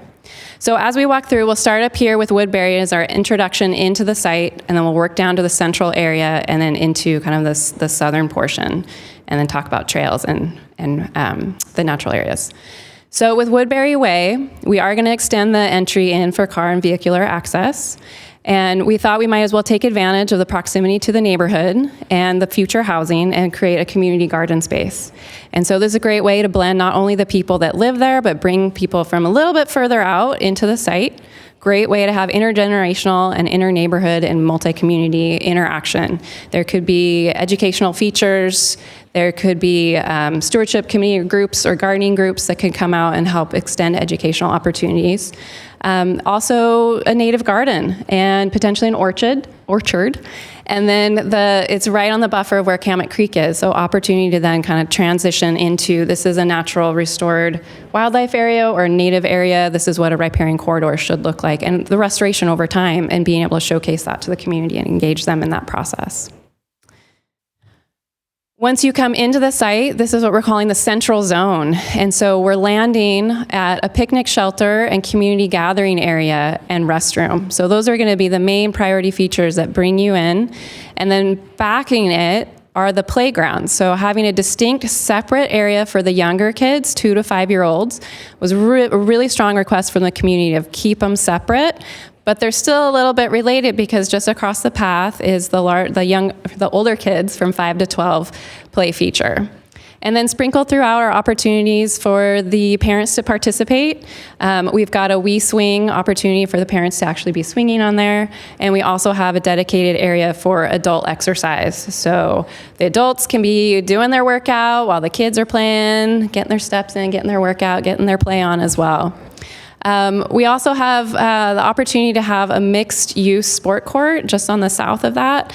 And that's really important because of all the requests we had for basketball, for tennis, for pickleball, for futsal, everything. And just with all the different activities, the best way to do that is a combined flexible multi-use sport court to help get all those different activities. We also have a climbing area that was really strongly requested from the community. So being able to reach all challenge levels, so the youngest and earliest beginners can climb, as well as the most advanced, more technical climbers can go in there. And then moving just south of this multi-sport court, so you kind of see that in this image, and this is actually looking north now, back up towards that central area. And we needed a little flex space. So this open lawn space allows people to come and have a pickup game, fly a kite, have a picnic, take a selfie if you want. We're posting some posts for slack lines and hammocks to allow, because the trees are going to need some time to mature. So they'll, people who want to do that activity will have that opportunity and don't have to wait a long time. And then you can just see along the edge that this is the nature trail that's going to walk, or you can walk or ride, right along Kamek Creek. So there'll be opportunities to sit and kind of look out and see all the restoration efforts that are happening at Kamek Creek. And so trails. So we are adding about 1.5 miles of trails. And there are multiple varieties of types. So we'll have the shared use where bikes and pedestrians share the trail. And that's that primary orange line that comes all the way from the North Bakerview all the way through the site and around. And in the future, hopefully connecting to the rest of the trail system. On down to, we've got nature trails that are more of the kind of slower, passive movement. You're stopping, there's maybe educational features, there's wildlife opportunities. And then into kind of more smaller, slower pace, maybe solitary walks in the woods with the smaller trails out into the woods. This image is really, really critical, kind of our thinking about how the trail structures are going to be laid out and potentially the interpretive signage. This is kind of an old, I think, GLY map of the Nooksack Trail and the Telegraph Road Trail. So a really great opportunity to showcase that. And then the park being, it's amazing, wonderfully rich in ecological diversity. We're going to really celebrate that with Landon Creek daylighting. So bringing it out of the culvert underneath the future housing area and daylighting it into a stream with a creek bed and its buffer areas. And joining that with Kamek, working on restoration of those the buffers and along the edges. And then these two meadows are really unique, really great opportunities to restore some of the wetland meadows that aren't very common, and really great edge habitat between that and into the forest. So we'll be putting a lot of effort into trying to make those in a restored state. And then all throughout the forest, it's just ongoing efforts to get rid of the invasive species, do brush clearing, kind of help the canopy be a little bit more healthy and sustainable. And then ongoing work in the North Fork Baker Creek. So phasing, if you haven't been out there already, I highly suggest that you go out. This is a photo of some of the trails that have been mowed in there, and this is really the activation phase. We want to get people out into the site, starting to use it, starting to take ownership of it, feel invested in it, and start to really get excited about the future of it. So disc golf is one option that we can also be thinking about adding over time for additional ways to invite people out, and then potentially a leash dog area in the north, and then off-leash dog area down here, in addition to just the trails into the woods. And then as we move forward, phase one gets a little more technical. That's where we really look at the restoration opportunities in a little more in-depth, more detail. And then we also look at the infrastructure. So bringing that roadway in, bringing the parking, bringing in all the things that is kind of the buried, where you bury your money in the ground, and it's not really exciting, but is necessary in order to make the park function. All the utilities, the sewer lines, and the water. The trails will become permanent, so they'll go from mowed to paved, where we need to be a little more gentle on the landscape. We'll probably have a softer surfacing to be determined. We'll start to add the community garden, the fenced off-leash dog park on the south, so we're really starting to stretch out some of the activity through the park, so it's not centralized all in one spot, but really trying to spread it out and get to all reaches. And then phase 2, this gives the Parks Department and the community a little time to let the park mature a little bit. The neighborhood matures, it's developing, and we can really start to see what amenities really resonates with that community. So is the playground and adult exercise still a high priority? Is the zip line more important than climbing? We can start to figure out how those pieces come into the next future budget request and planning session. Now I will hand it over to Peter. Yeah, so as far as the phasing goes in terms of schedule, this is what we've been asked about most. We are doing everything we can to get the space activated and get people out there on the site and able to enjoy the space as it is. It builds on all the work that Public Works has done on Telegraph Road, improving that. They're currently working on James Street. This is just another opportunity with all the development that's happening out there to get people out there and able to go outside and enjoy the public space. So that is happening now internally with internal resources to mow those trails and to work on the forested area a bit. We have some slick signage as well as some awesome birdhouses and habitat ideas that we can do on our own without a big development contract. But we have added to the budget in 2028-29 the first phase, so construction of phase 1 in 2028-29, and phase 2 in 2030. But Nicole might correct me on that. And the housing development is further off yet. As well, and so we're going to do our best to take advantage of that full access to the full site until that time as development is built there. And that is the master plan in a nutshell. All right, thank you very much, all of you. This was a wonderful presentation. Any discussion from the committee members? Councilmember Hamel. As was pointed out, this is an underserved area of the community. There was sort of a park desert, for lack of a better term, in that area. Even with the advent of Cordata and Juliana Park, they were just they weren't walkable for this particular area that's up and coming right now. So I'm really pleased to see this development in an underserved area. I like the multi-use nature of the thoughtfulness that's going into it, and then the ability to adjust as we get more feedback from the community. What do they want to see over time with amenities within the park? And then the acceleration of park development, just in general in Cordata area, roughly speaking, north end of town, has just been something that has been on my list for years and years. I've lived here since 1989, so for many years that is. And the north part of Bellingham has traditionally not had the amenities that the southern and middle section of Bellingham have had. So I'm just very excited about this, and I would just move to approve the master development plan. Thank you very much. Councilmember Cotton, do you have anything to add? I second all of Councilmember Hamel's comments, and this is so exciting, and yeah, just a tremendous body of work, so thank you all. Yeah, just to add something, and then we will move on. I've been out there a couple of times and on formal tours and so on, and I believe that when we first began the planning of this, I think it was my first year on the council. And so it's just wonderful to see it being developed as this is indicating.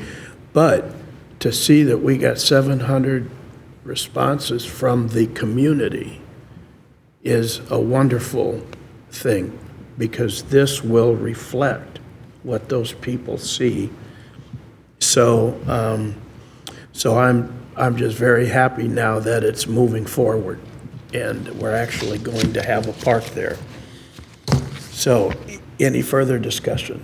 Council Member Stone. Yeah, I just had a brief question, I guess, with the phasing, just to confirm for the public, mentioning that Phase 0 maintenance and public access being 2026. So is it formal in that there's officially public access to that space at this time? Great question. We were able to get an easement from the We Grow Garden to use, because they're using part of the site for their overflow parking. So they've given us an easement so that folks can park on the property by using their gate, but that gate will close to cars when the garden is closed. However, the Woodbury side, where that road is built to extend, you can park, there is on-street parking there as well. And so our goal is this year that we've already mowed the site. Our urban forestry crews have been in those woods. They're having a great time cleaning and clearing and getting things ready. And then we're hoping to, with that tour, and then we're reaching out to the disc golfers. It's a great way to activate. And if we say anything about dogs, they will come. So yes, we're hoping to kind of do a bigger splash once the plan's approved. We're working on a video and doing some social media, get some rule signs posted and some dog waste stations, and then it should be open. Okay, anything else? Councilmember Lilliquist. Thank you. I'm not on this committee, and I'll be saying a bunch of positive and praiseworthy things tonight, so you won't be here. I'm sorry, Ms. Batten. But I do have a small question. I noticed disc golf coming and going. It's an early, cheap activation, but I see it moving around throughout all the phases. Can you give the community of disc golfers some idea about how that's going to play out over the phases? Sure. I think we are looking for a way to activate the open areas. And so until there is housing on the north end of town, that would displace the disc golf on the north part of that site, north of Kamek Creek. We would be keeping the disc golf in that section of the park. But then I see them appearing in the forest later on. Well, we do have that in the plans, but that is yet to be seen. And so much of this depends on what the need and what the requests are. And so we've kind of planned for all of it. Penciled in at this point, not in ink. Exactly. Thank you. Okay, anything else?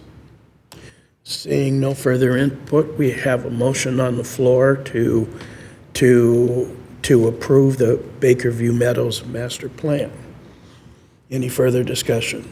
Okay, all in favor, please say aye. Aye. Aye. All opposed? Motion carries, and that will be reported at the evening meeting tonight. So thank you very much. This is a wonderful, wonderful opportunity to see this grow. So, and there being no further business, the committee meeting is adjourned, and I will pass it back to you, President Stone. Thank you very much, Councilmember Williams. So we will take a brief break and be right back for the Public Health, Safety, Justice, and Equity Committee. That will be starting at 2:40. So just a moment. Okay, welcome back. So as I mentioned, our next committee is Public Health, Safety, Justice, and Equity, and that committee is chaired by Councilmember Hamel. So I will turn it over to him at this time. Thank you, Council President. I am joined this afternoon by Councilmembers Williams and Huffman. They're not in the room right now, but I just got a text from Councilmember Huffman. She's on her way in. I assume Councilmember Williams will be back in here in a moment. We have, so we'll go ahead and get started. I'm just going to read slowly, so that'll provide time for the council members to make their way into chambers. We have 3 items before us here this afternoon. They're all very similar. They're with 3 different jurisdictions, so I want to take them individually here. So the first one is an interlocal agreement with the City of Blaine for public safety data sharing.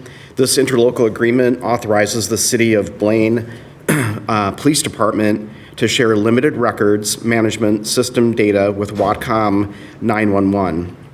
Watcom public safety telecommunicators will receive read-only access to the names file in Blaine's records management system to support person checks and provide more efficient service to Blaine officers and to other agencies they assist. The agreement does not allow the Blaine Police Department access to Bellingham Police Department records. Each party remains responsible for its own costs, and the agreement does not authorize the expenditure or collection of funds. And I see one of my colleagues is here and the other one's on his way. If we can just pause for just one moment, I want to make sure Councilmember Williams is here to listen to the presentation. Councilmember Hamel, if I may, I was just going to mention, you indicated taking the 3 items, individually, but the content, I believe, is practically identical. So just noting the multiple jurisdictions that are addressed. It's not all of Watcom's, partners that are served under Watcom, but just those 3 jurisdictions. If it pleases the President, I just want to take the votes individually. Absolutely. That makes sense. All right, our members are here. So we are joined this afternoon by Justin Rasmussen, the Watcom Deputy Director. Here to take us through. Go ahead. All right. Thank you, Councilmember Hamel, and good afternoon, Council. My name is Justin Rasmussen. I'm the Deputy Director for Watcom, oversee the 911 Center here, and honestly, you did a good job describing it. This is pretty straightforward. There are 3 largely identical agreements before you today that we're going to just briefly talk through, and I'm happy to take any questions that you may have. But really, this is aiming to improve our level of service with the various user agencies to bring them up to parity to what we offer 2 of our user agencies as well. So I'm just going to begin by giving a quick refresher for those of you. We're a complex topic. And about what we do. So Watcom is the countywide emergency communication center, which means 911 center. We take all of the 911 calls that originate in Whatcom County and process them through our center. In addition, we dispatch law enforcement and behavioral health response for all of Whatcom County now, all of the local municipalities, as well as the 2 sovereign tribal nations and the college. We also have the alternative response team from the health department located inside our center now and provide dispatching support for them as well. We're governed by an administrative board through an interlocal agreement of which Councilmember Hamel sits on, and day-to-day administration per that agreement is given to the city of Bellingham, which is why we are all here today to approve these 3 largely identical agreements to increase data sharing. And to best understand this, a quick primer on what the day-to-day life looks like for our dispatchers, and specifically how these agreements will assist them. One of their most fundamental roles is providing records check in an immediate capacity to law enforcement and other public safety personnel. And we do this through querying individuals through several different databases, 2 of which are fairly standardized. The national and state databases, which are a single transaction for our dispatchers. They're a lot of stuff to look through, but they do provide us with a singular point of reference for things like warrants, protection orders, those sorts of files that exist. But then beyond these databases, every local law enforcement agency has the capacity to create their own local database, and all of our agencies have elected to do so. The problem with any sort of municipal government function is that everybody likes their own program and wants to do their own unique thing, and we dispatch for 11 agencies now. So from a technical standpoint, checking these databases and seeing what sort of information is stored at the local level is really more a logistical challenge, or it has been traditionally, than any sort of a technical challenge. We have the secure technological piping to get that information safely back to Whatcom, but if any of you have ridden with the Bellingham Police Department, I imagine most of you have, checking long arm, which is their system, is a step, and doing that 11 times is just not practical. So our technology manager has built the capacity to check multiple systems, which would be the cities of Ferndale, Linden, and Blaine, in one fell swoop, and thereby provide more expansive information that's available at the local level to responders from across the county. So that's the essence of the 3 agreements that are before you today. The scope, again, limited to those 3 agencies, and just to answer a question right off the bat, why those three and not any of the others, they use the exact same piece of software that the city of Bellingham does. So it was easy for our technology manager to build that integration and keep it pretty seamless so that our staff could get additional information without a lot of extra hurdles. We are purposefully limiting the imported data to the stuff that you see up on the screen there, which is names, including aliases. We have individuals who use different versions of their name all the time. That piece of information in and of itself is incredibly valuable, along with dates of birth, known addresses, phone numbers, responder safety information. This would be of a special value for incidents where maybe an individual up in Ferndale had assaulted a responder. As of today, we would have no visibility into that, and especially as I think of the alternative response team and sending some of those responders into these incidents, I think that's a blind spot that I worry about, and I think that having this sort of information will be of immense value. Known associated vehicles, prior trespasses, and prior involvement in cases. We specifically limited the scope of these agreements and put in some safeguards. Specifically, we're making it so that our folks will have to do this in conjunction with some sort of public safety incidents. They have to run it in our computer-aided dispatching system. They can't just be perusing the databases for fun. Not that anybody would ever do that, but just as a safeguard for our community, we have that built in on our agency policies. We also didn't bring over access to the full agency reports. I just couldn't see a reason that we needed our staff to necessarily read a full officer report from Ferndale and Blaine. If they need that, there are mechanisms for that dissemination. But the information highlighted on the last slide is really what we need from an immediate public safety standpoint. So that's what we're limiting our access to. I also saw the opportunity, given the recent work with the Keep Washington Working Work Group, to throw in a nice little provision there that all the agencies that are party to the agreements will abide to comply with the Keep Washington Working Act. I got absolutely no pushback on that at all, and it was nice to just get that ingrained in yet another place in our agreements with our user agencies. And I do want to pause there and also point out that these data interactions that we have no interaction with the federal government at all. What we share with any sort of federal partners is completely separate from this, and almost everything on that list is completely barred and from sharing per Keep Washington Working anyways. So that will be unchanged in that capacity. And finally, we also built in the capacity to quickly query these in any sort of an audit, just thereby if Ferndale ever had any concerns or any user agencies about what we had run, we'd be able to quickly come back and tell them what was run, who viewed it, and where. So with that, those are the three agreements. I'd be happy to entertain any questions council has. Committee? Any questions? Okay. Councilmember, or Council President Stone, go ahead. Yeah, I just wanted to thank, Justin Rasmussen for coming today and sharing the information. I know that these items were initially on the consent agenda, and I realize that they're fairly straightforward. I just think about whenever there's data sharing and, community questions arise about sort of those safeguards and precautions that we're taking to safeguard that information. So I just felt more comfortable with this coming before your committee, so I appreciate the opportunity for that space. Thank you, Council President. Any further questions from Council? Committee seeking a motion here to approve Agenda Bill 25028. Okay. Motion's been made, no second is needed. Any further discussion? Seeing none, all those in favor signify by saying aye. Aye. Aye. Opposed, abstentions, recusals, motion carries 3-0. I'll bring it forward tonight. The next item is 25029. This is an interlocal agreement with the City of Ferndale for public safety data sharing. The summary statement is the same as the previous one for the City of Blaine, so I don't feel the need to read it unless it pleases the committee to do so. No? Okay. I'll entertain a motion now. Move approval. Okay. Motion's been made.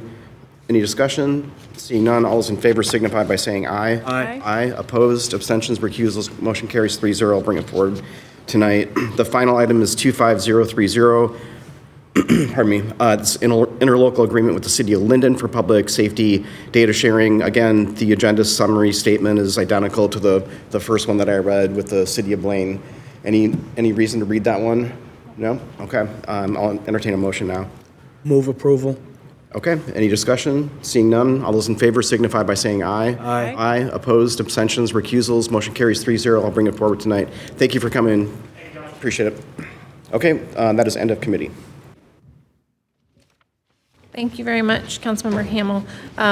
So we will take just a moment to convene the next committee, which will be Committee of the Whole. So just a brief break to line up the recording for that next meeting. Welcome back. So moving forward with the committee meetings this afternoon, the next committee is Committee of the Whole. Just making note that so the majority of council members are currently in chambers. I know that Councilmember Lilliquist is in the building somewhere, and I expect his return shortly. So we have a quorum, and we'll proceed. The first item before the committee this afternoon is Agenda Bill 25023. This is a resolution establishing the docket of proposed amendments to be reviewed in the 2026 Comprehensive Plan Amendment Cycle. Proposed amendments added to the annual docket will be reviewed using a Type 6 process, including public hearings on the merits before the Planning Commission and the City Council. Following a recommendation by the Planning Commission, the City Council will have an opportunity later this year to approve, modify, or deny each request using the criteria in Bellingham Municipal Code titled 20.20.040. For this item, I will first turn to the Planning and Community Development Director, Blake Lyon. Thank you, and good afternoon, Council. As you may recall, in the Growth Management Act for Washington State, we are allowed to amend the comprehensive plan one time each calendar year. And so Chris is here, Chris Behe, our long-range planning manager, is here to walk us through that. It does count as one time, even though there are multiple items, and so that's why we're going to walk through a few of those things, and please let us know if you have questions. Chris? Great. Thank you, Director Lyon. Good afternoon, Council, Deputy Mayor, members of the public. It seems like just a few months ago we were here adopting the final Bellingham plan. I think it was actually a little bit more than half a year ago, but here we are.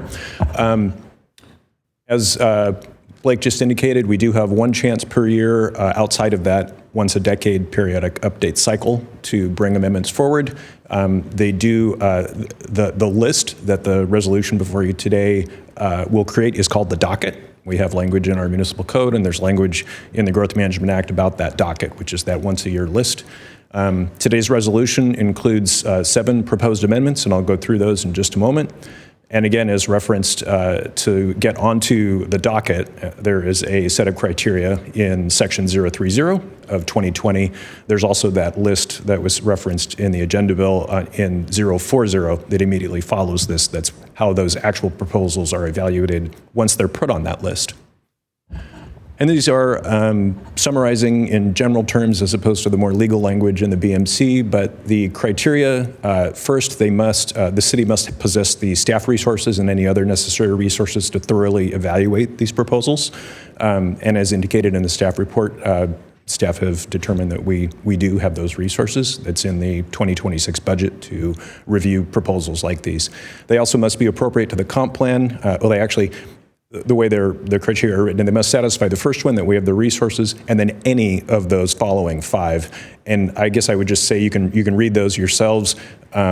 The mix that make up this group of 7 proposals all tick, for the most part, boxes 1, 2, 3, and 4. None of them are addressing current state law requirements. We tied most of those up in the Bellingham plan, and there are some forthcoming later this year that are code amendments for things in the BMC that are responsive. So really just mostly operating in those first 4 items there. Again, as indicated in the memo, we do believe we have the resources, and we do believe that each of those meets one or more of those criteria, specifically in 1 through 4.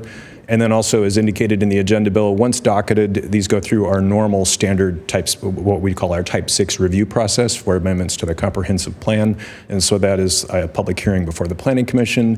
And once Planning Commission chooses to make any modifications or changes to those, they make a recommendation to go before the city, to go before the City Council. And then you also host a public hearing to hear from the community, and then review the information, review the recommendation from the Planning Commission, and then decide if you choose to approve, modify, or deny each of those individually. And as Blake indicated, it's important that they all travel as a package forward, at least through that those final votes by the city council, which will likely be in December, because that constitutes our one shot that the state affords us. So I'm not gonna go through these in detail, but I've kind of grouped them into 3 general categories, and the map here for reference, and feel free to, after I'm done with this, feel free to ask questions. There really is only one that constitutes what we would call a rezone and comp plan amendment, and that relates to out in the Iron Gate neighborhood. There is a public zone that sits in the midst of a larger industrial zone out there. And that public zone is currently owned by Whatcom County. There's a crisis center out there. There's a day work center out there.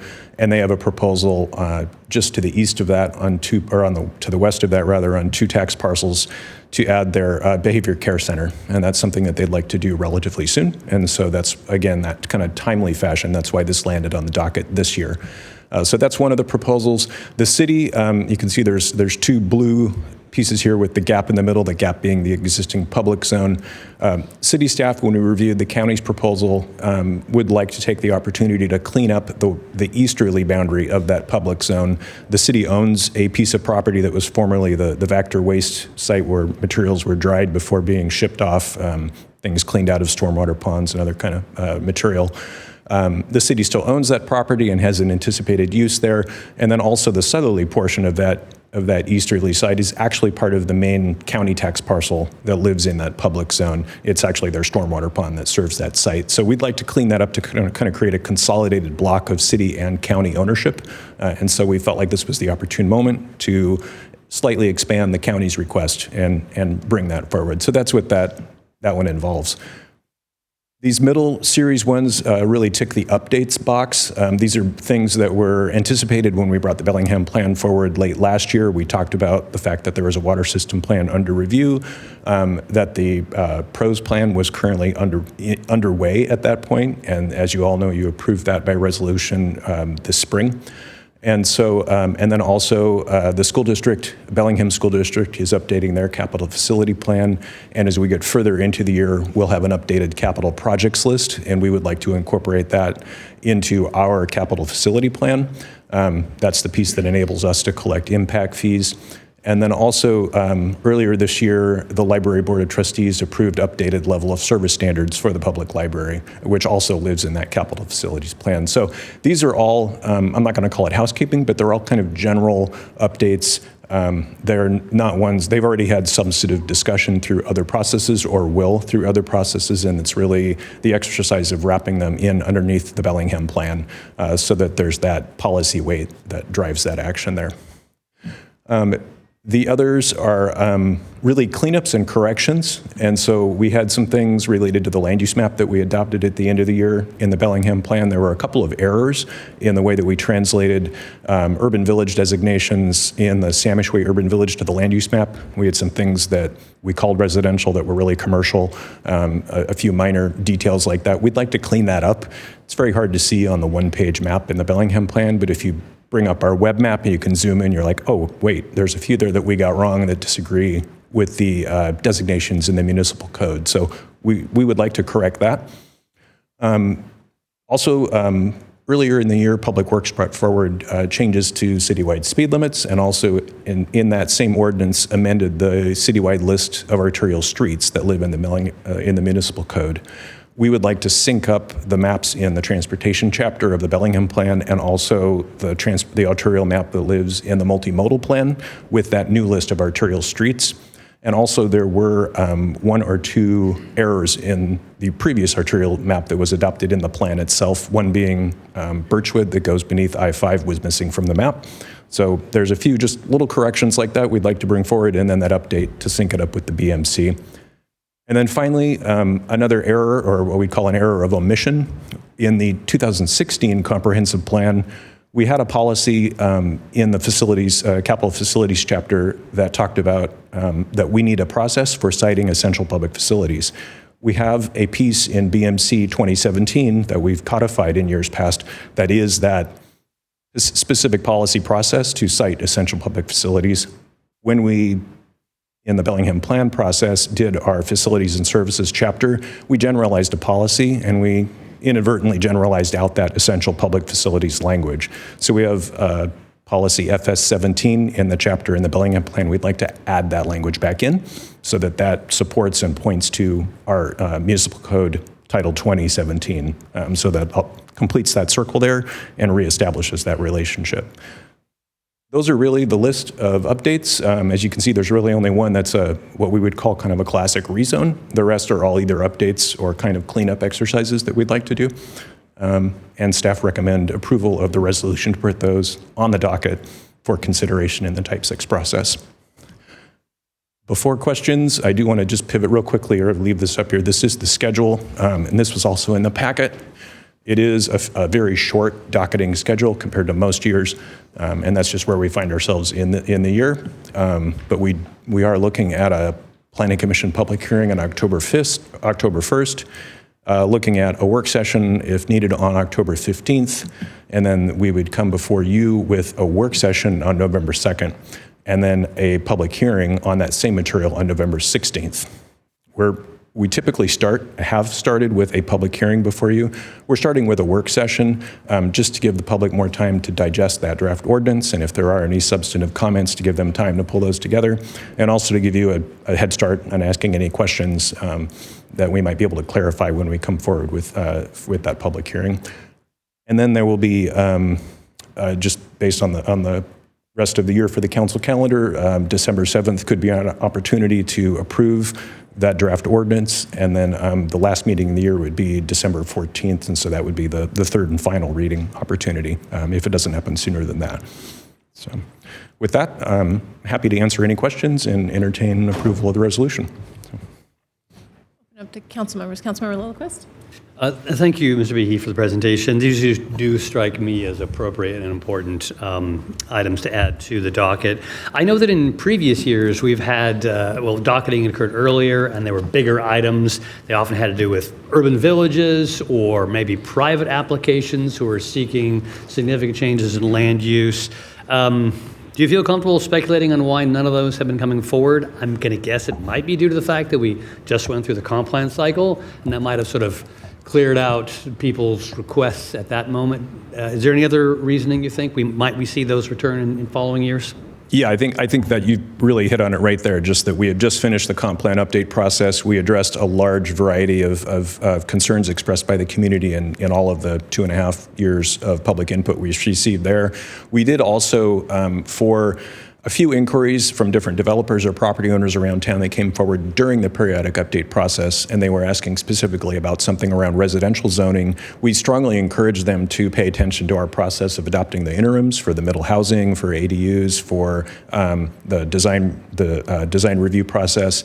And I think through that process, some of them either realized that they could do what they were looking for there, or decided to just push pause and wait for kind of the dust to settle after the plan was adopted. And after, if you remember back to just this last week, the joint meeting that the planning committee had with the planning commission, that list of code updates that we're still working on as that plays itself out. And we go from interim middle housing regs to what the permanent ones will look like. So I think there's some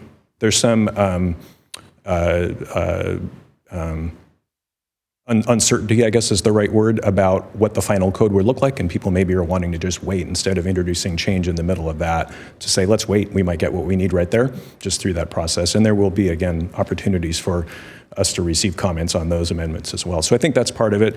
And then the other part is staff are not proposing other substantive amendments for that very same reason, that we're in the midst of, like, we're not going to begin to do some of the things around like transit-oriented development or other kind of larger work plan items until later in the process, when we get those residential zoning pieces ticked off that are that we want to get those finished first. So a couple of different reasons why you're not seeing maybe a lot of requests from the public or other staff initiatives that are substantive coming forward outside of what's already on the schedule.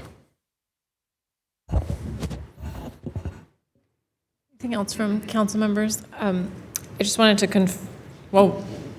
express appreciation for the sort of elongated consideration by the council at the end of the year. Having that work session, I think, before the public hearing, as you noted, is beneficial to bringing forward council questions as well as alerting the public to that item coming forward.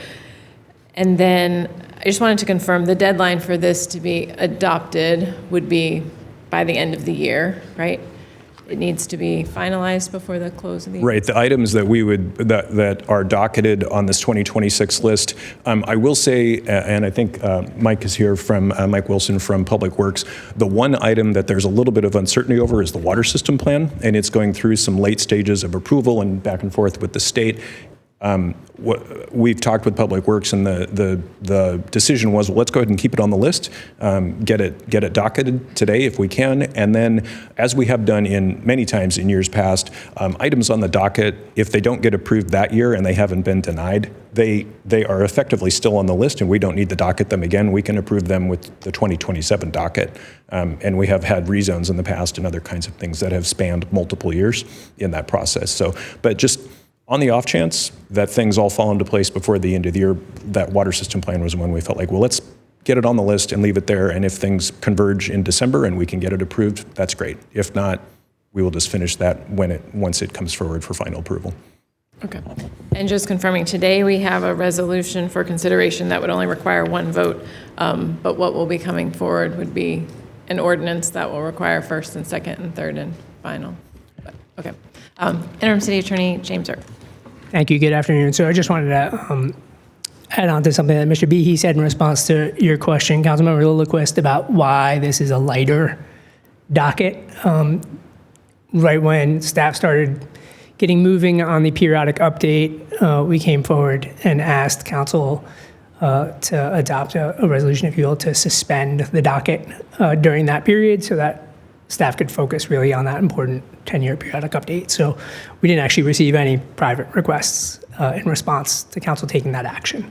And secondly, I just want council to be aware, because of the kind of compressed schedule, if you will, for these 7 proposed docket amendments or comp plan amendments, when they go forward to Planning Commission and then come to City Council, they will be consolidated for review. So think about it in terms of, like, there will be one ordinance amending the comp plan with 7 discrete sections, one section representing each of these 7 amendments, assuming the council approves this proposed docket, rather than 7 public hearings, 7 separate ordinances, 7 separate work sessions, et cetera. So it's all going to be one comprehensive package, if that makes sense. Any questions about that? Okay, thank you. Anderson? Thank you. I'm going to move approval of the resolution establishing the docket of proposed amendments to be reviewed in the 2026 Comprehensive Plan Amendment Cycle. Second. So a motion was made by Councilmember Anderson and a second by Councilmember Huffman. Any discussion?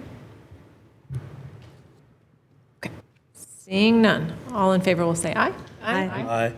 Any opposed or abstentions? Okay. Seeing none, that passes 7-0. I'll bring that forward this evening. Thank you very much. So the next item before the Committee of the Whole this afternoon is Agenda Bill 25022. This is a discussion of tenant engagement options. So as you may recall, earlier this year, the council directed staff, being council staff, to research options for tenant engagement similar to the landlord and property manager survey that was conducted last fall in 2025. After considering options, a digital survey was identified as the recommended engagement strategy. The administration is also taking steps to convene the Landlord and Tenant Advisory Working Group at this time. So at this time, council staff seeks direction for next steps on tenant engagement. And I'm going to turn to Iris Knott, who is our legislative policy analyst. Thank you. Yes, as Council President Stone mentioned, this came from the rental fee ordinances that were passed last year in June. And during that time, Council had initially asked for feedback or data collection on landlord impacts from those ordinances. And so we created a survey, conducted it in October, November, and presented it earlier this year. And during the presentation of that survey, Council requested a engagement strategy for tenant feedback. So during that time, that was in April, and then in May, the council approved the resolution creating the Landlord and Tenant Advisory Work Group. And that part of their assignment is to create, to do two things. So their assignments include reviewing existing data, and then they also include reviewing and providing feedback on proposed plans for future data gathering and public engagement efforts. And so there's two sort of elements of that that kind of relate to the potential to move forward with this survey. And so there are some pros and cons of moving forward or waiting, and there are really, as I see it, kind of two options. We can move forward with the survey sort of along the same timeline that the rental advisory group, landlord and tenant advisory group is getting rolling and doing their work, in which case this survey would be conducted in the fall and then the data analyzed and presented to both council and then available for that advisory group to use as part of their work. Alternatively, we could pause and see what the engagement strategy that they develop and create would be in terms of getting data collection from both landlords and tenants in the long term. And there are pros and cons to both of these options. So we can move forward and provide that data. Council receives data earlier. It responds to the request and the interest that you have to collect information similar to the landlord feedback that we've received if we move forward. If we pause, there's the potential for a more robust strategy that comes out of this work group from the collaboration of the landlords and the tenants during this work group that might create a more long-term comprehensive data strategy and gathering process. So at this point, I wanted to pause and see what the direction is from the council, and there may be some other input coming from Director Lyon. Yes, Director Lyon. If I may, just to give you a little bit of a calendar sequence for what's anticipated with the Landlord Tenant Advisory Work Group. So you have before you this evening the mayor's recommendations. Should you confirm that, then we will begin in earnest. We've gone through, we're in the finalization of our selection process and finishing out our contract with our professional facilitators, so they will be on board. We will then go into next month, starting our monthly meetings with the advisory group. So that is currently calendared to be once a month from September 2026 through September 2027, and we will have the balance of that work that is performed. At the conclusion of that work, we'll have a final report that will be presented back to you all that can cover this and probably other things that come up. So I just wanted you to have that context of the anticipated schedule while you're going through your deliberations. Thank you very much. So just note, I know this is listed as information and discussion, but really we are seeking direction from the council to Iris Knott regarding next steps. Councilmember Anderson and then Hussman. Thank you. I would like to keep going forward with doing the survey. We already surveyed once the landlords, and we left out the voice of potential impacts and insight of the renters. And I would like to continue that pathway with the advisory group. One, this may actually assist in informing, and it could be a little chunk that they don't have to take on. I'm hoping the advisory group will be looking at a lot of other things and not just this one component. And we've communicated outwardly that we're going to do this survey. And I really feel like if we just pull it and say we're going to put pause, and we may not fully ever focus on this one thing, I think it's for the community that are renters who want to kind of be heard specifically on this. I'm just not comfortable pulling it because I heard from a lot of people, why weren't they included when we surveyed the landlords? And there was a lot of disappointment in that. So I just really would like to avoid the conversation while we're positing it for a year or maybe two, because we don't know exactly what this work group is going to completely formulate.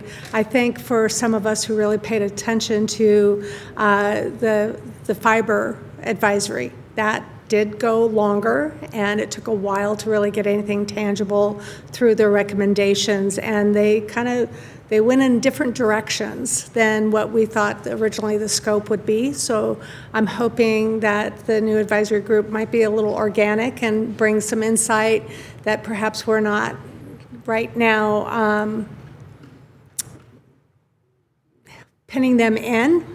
So anyway, I think we've gotten a lot of good direction going forward so far, some momentum, and I'd really hate to put pause, one, because of the renters, how they're going to feel about it, and two, I think a missed opportunity. I think we already missed an opportunity once last year, not asking for them to be surveyed too. I'd just really hate to have that happen again. Councilmember Huffman? Thank you. Agreed with Councilmember Anderson. I think that I think there's probably a lot of value in these surveys, not just the one-time surveys, but multiple surveys over years so that we can see change over time and how the legislation affects the outcome of these surveys, both with the landlords and the tenants. And since we have already done the landlord survey, understandably, because it was a very opportune time to do it, since we could link up with some other things that were happening at the time in terms of communication with landlords. But my recommendation, opinion would be that moving on with the survey right now would be appropriate. And who knows when the work group will be at a point that putting recommendations together for survey advice would be happening. And so I would really like to see over the years how the results of these surveys change or don't. I also note that you've provided options for digital outreach or outreach by mail. And in looking those over, I would also agree with the recommendation to stick with digital on these surveys as well. Councilmember Lillquist? Well, this will be easy. I concur with everything Councilmember Huffman just said. I agree with Councilmember Anderson. I think we should go forward with this now. Even if it might be stronger and richer in the future, I think we should go ahead soon. As Councilmember Huffman said, in the future we can repeat it, and that repeat data will be even more informative. And I agree that we should go ahead with the digital outreach. It's just going to be faster, cheaper, more effective.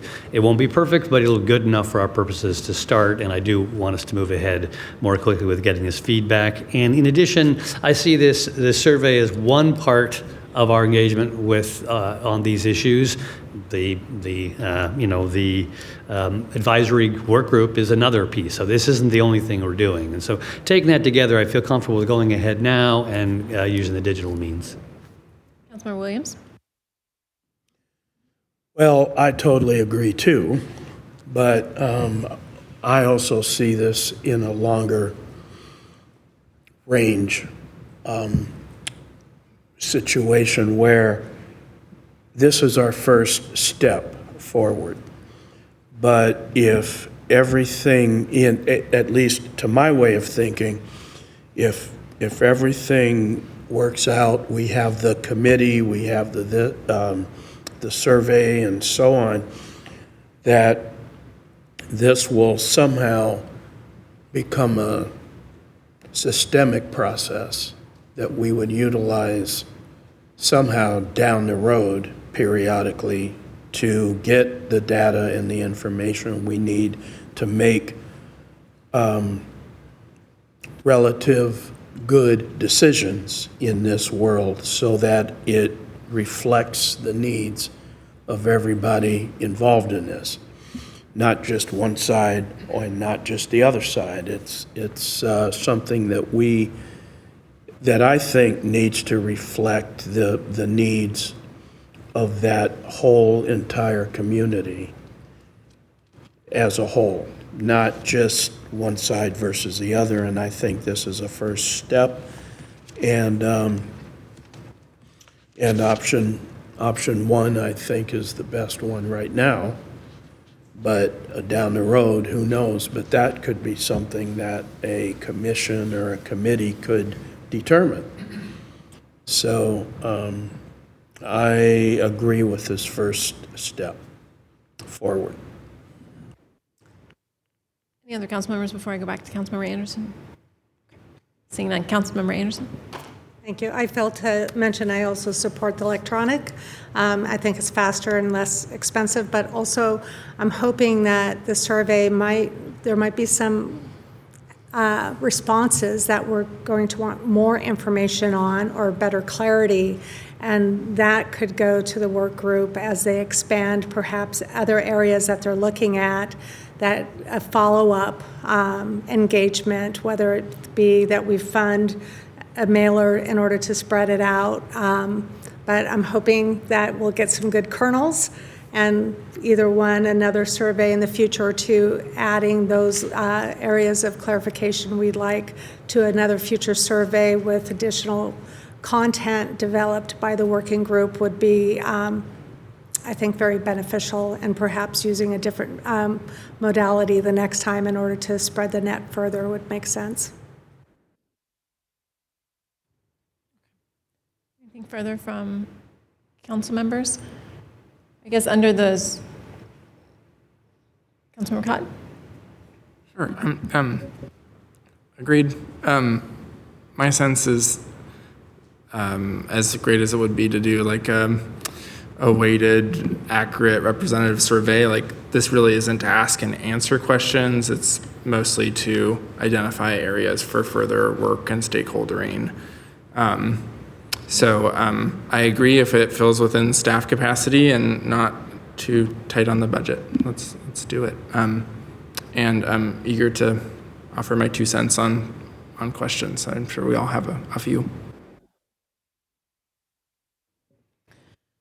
So I think everyone has almost weighed in, at least those who weighed in were all in alignment of having the council staff move forward with the recommendation for option 2 digital outreach.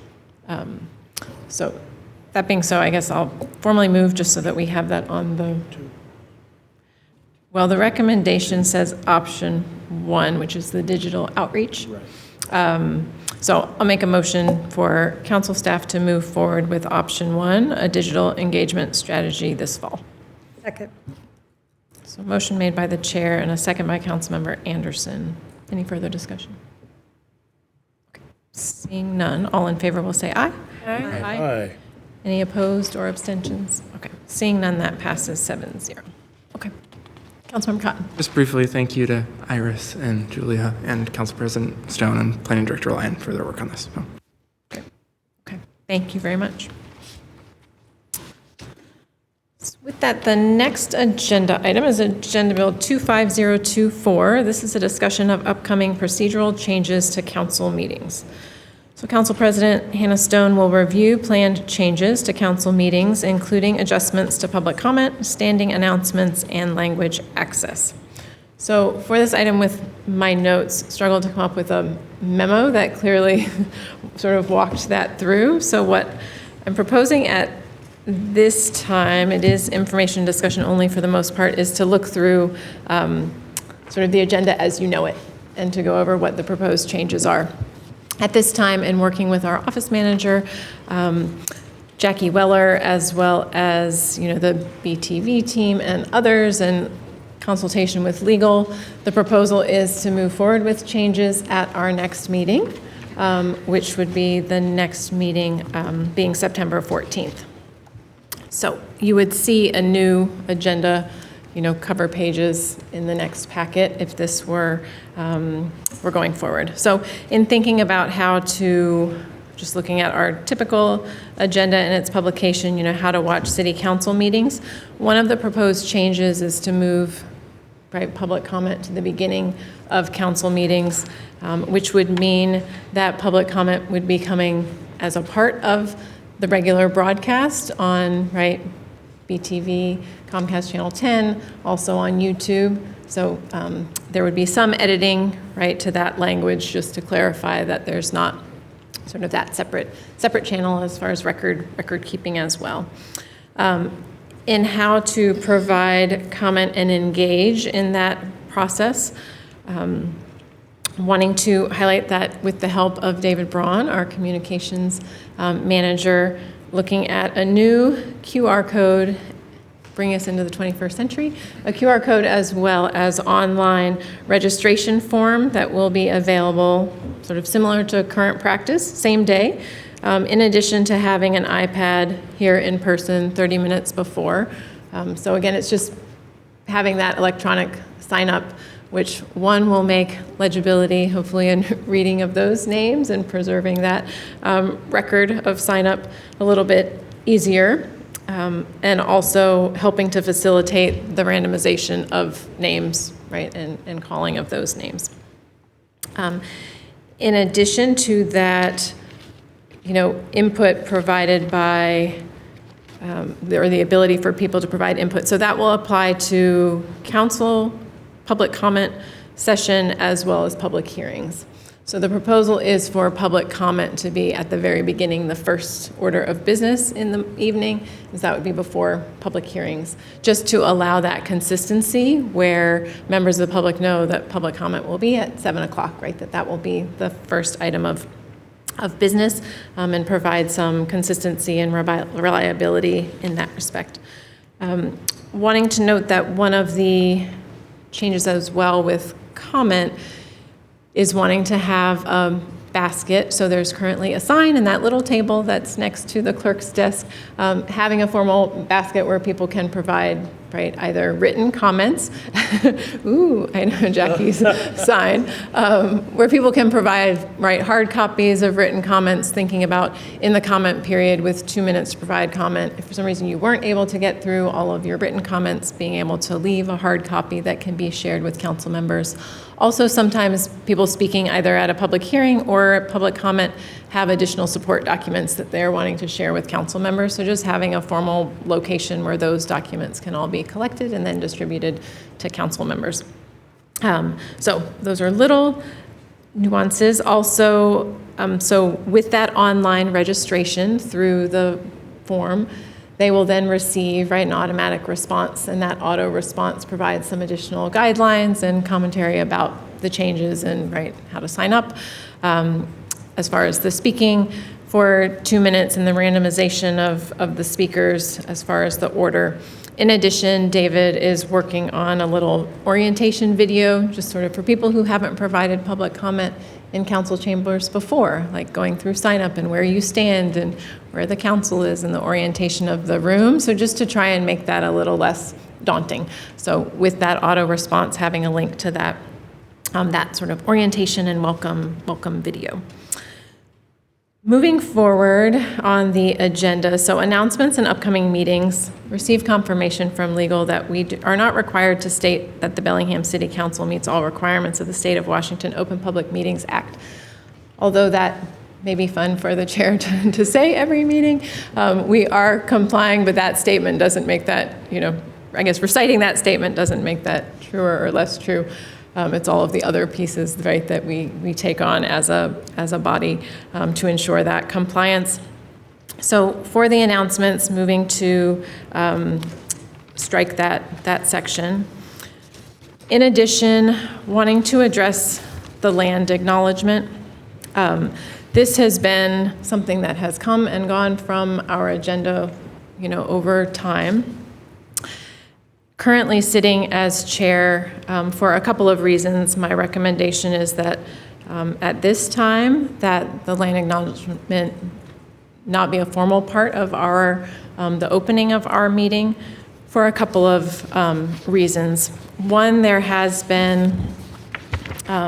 was a City Tribal Relations and Engagement Special Project report that a team from the mayor's office who was on special assignment had pulled together, and that does speak specifically to development of land acknowledgements by and for the city of Bellingham, acknowledging that the city of Bellingham, working as a unified entity, would benefit from developing a citywide, right, land acknowledgement, and that as part of that process of developing an organizational land acknowledgement, organizations are encouraged to ask themselves why they're beginning the initiative now and to what end. These questions are designed to encourage the organization to consider the true intent behind their initiative and whether they're ready to carry it through meaningfully.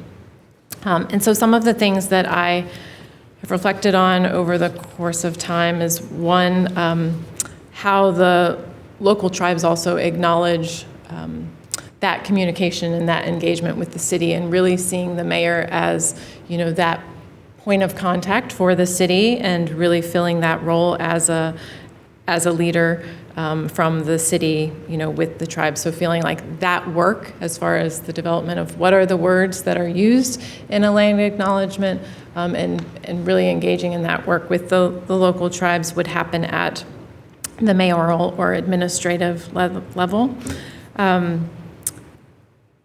There's also been at the beginning of the year, thinking about the attempt to sort of share that responsibility of reading the land acknowledgement that we have in our packet, but without being able to point to sort of how those words were chosen, and being able to point to the work that we went into to bring that land acknowledgement forward.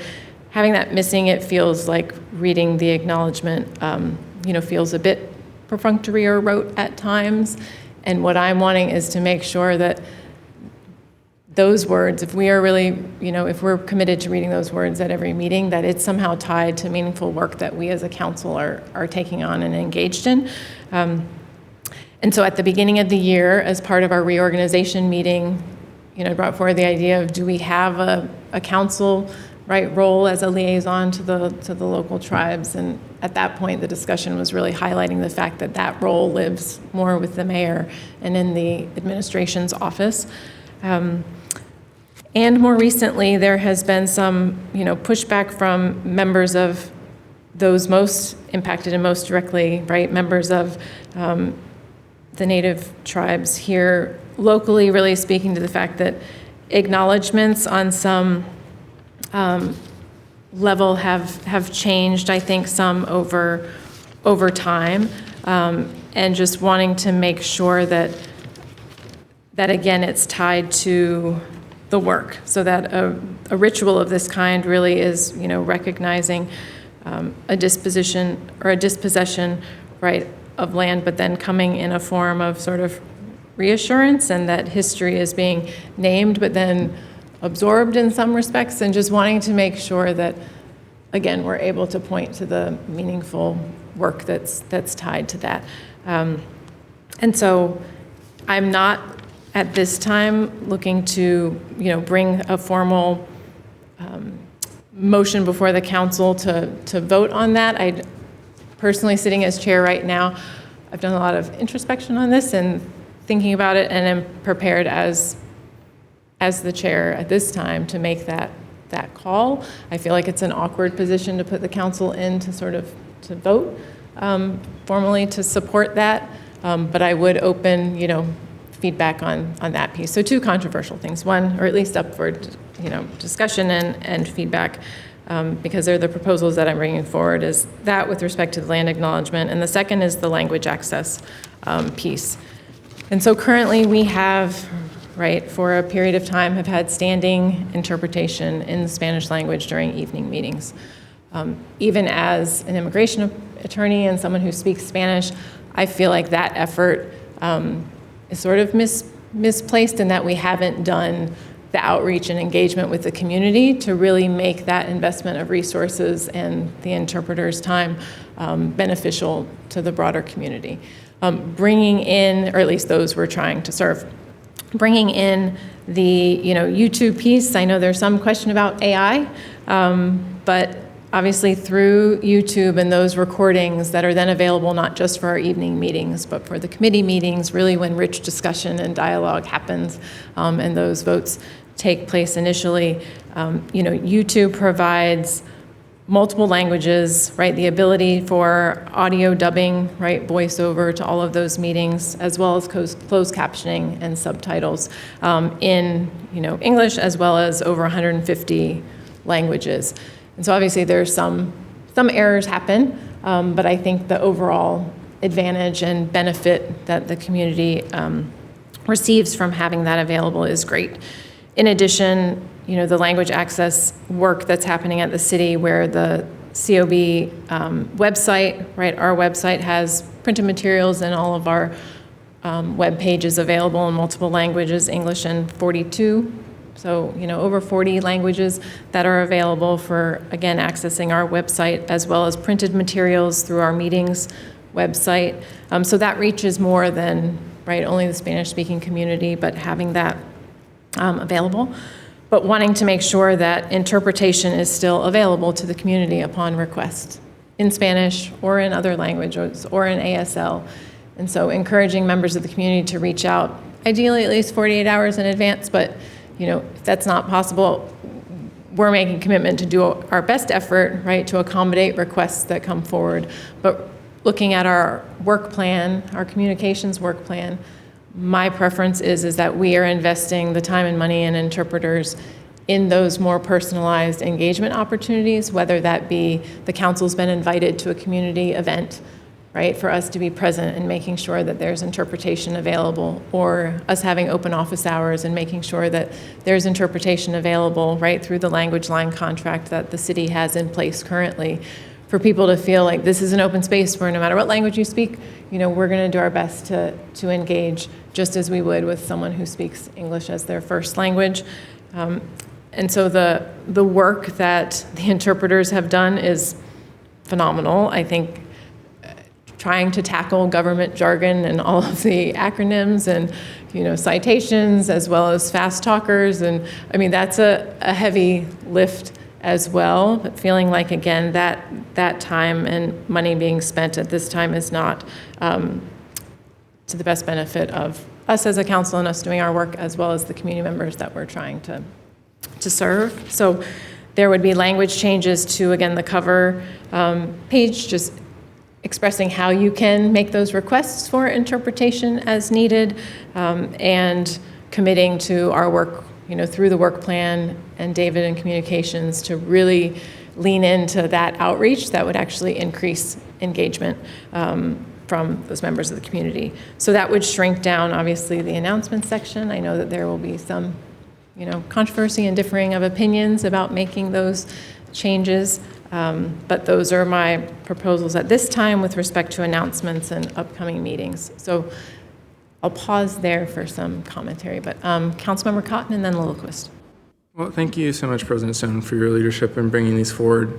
Just a particular meaningful change, I think, around the language access. I remember we had an audience member come to multiple evening meetings, we're Spanish speaker, and I just thought, oh, this is so boring. And the real content is in the afternoon committees, and I don't think that was a particularly meaningful experience for that community member. And so I think we can do better, and I think that is a good change.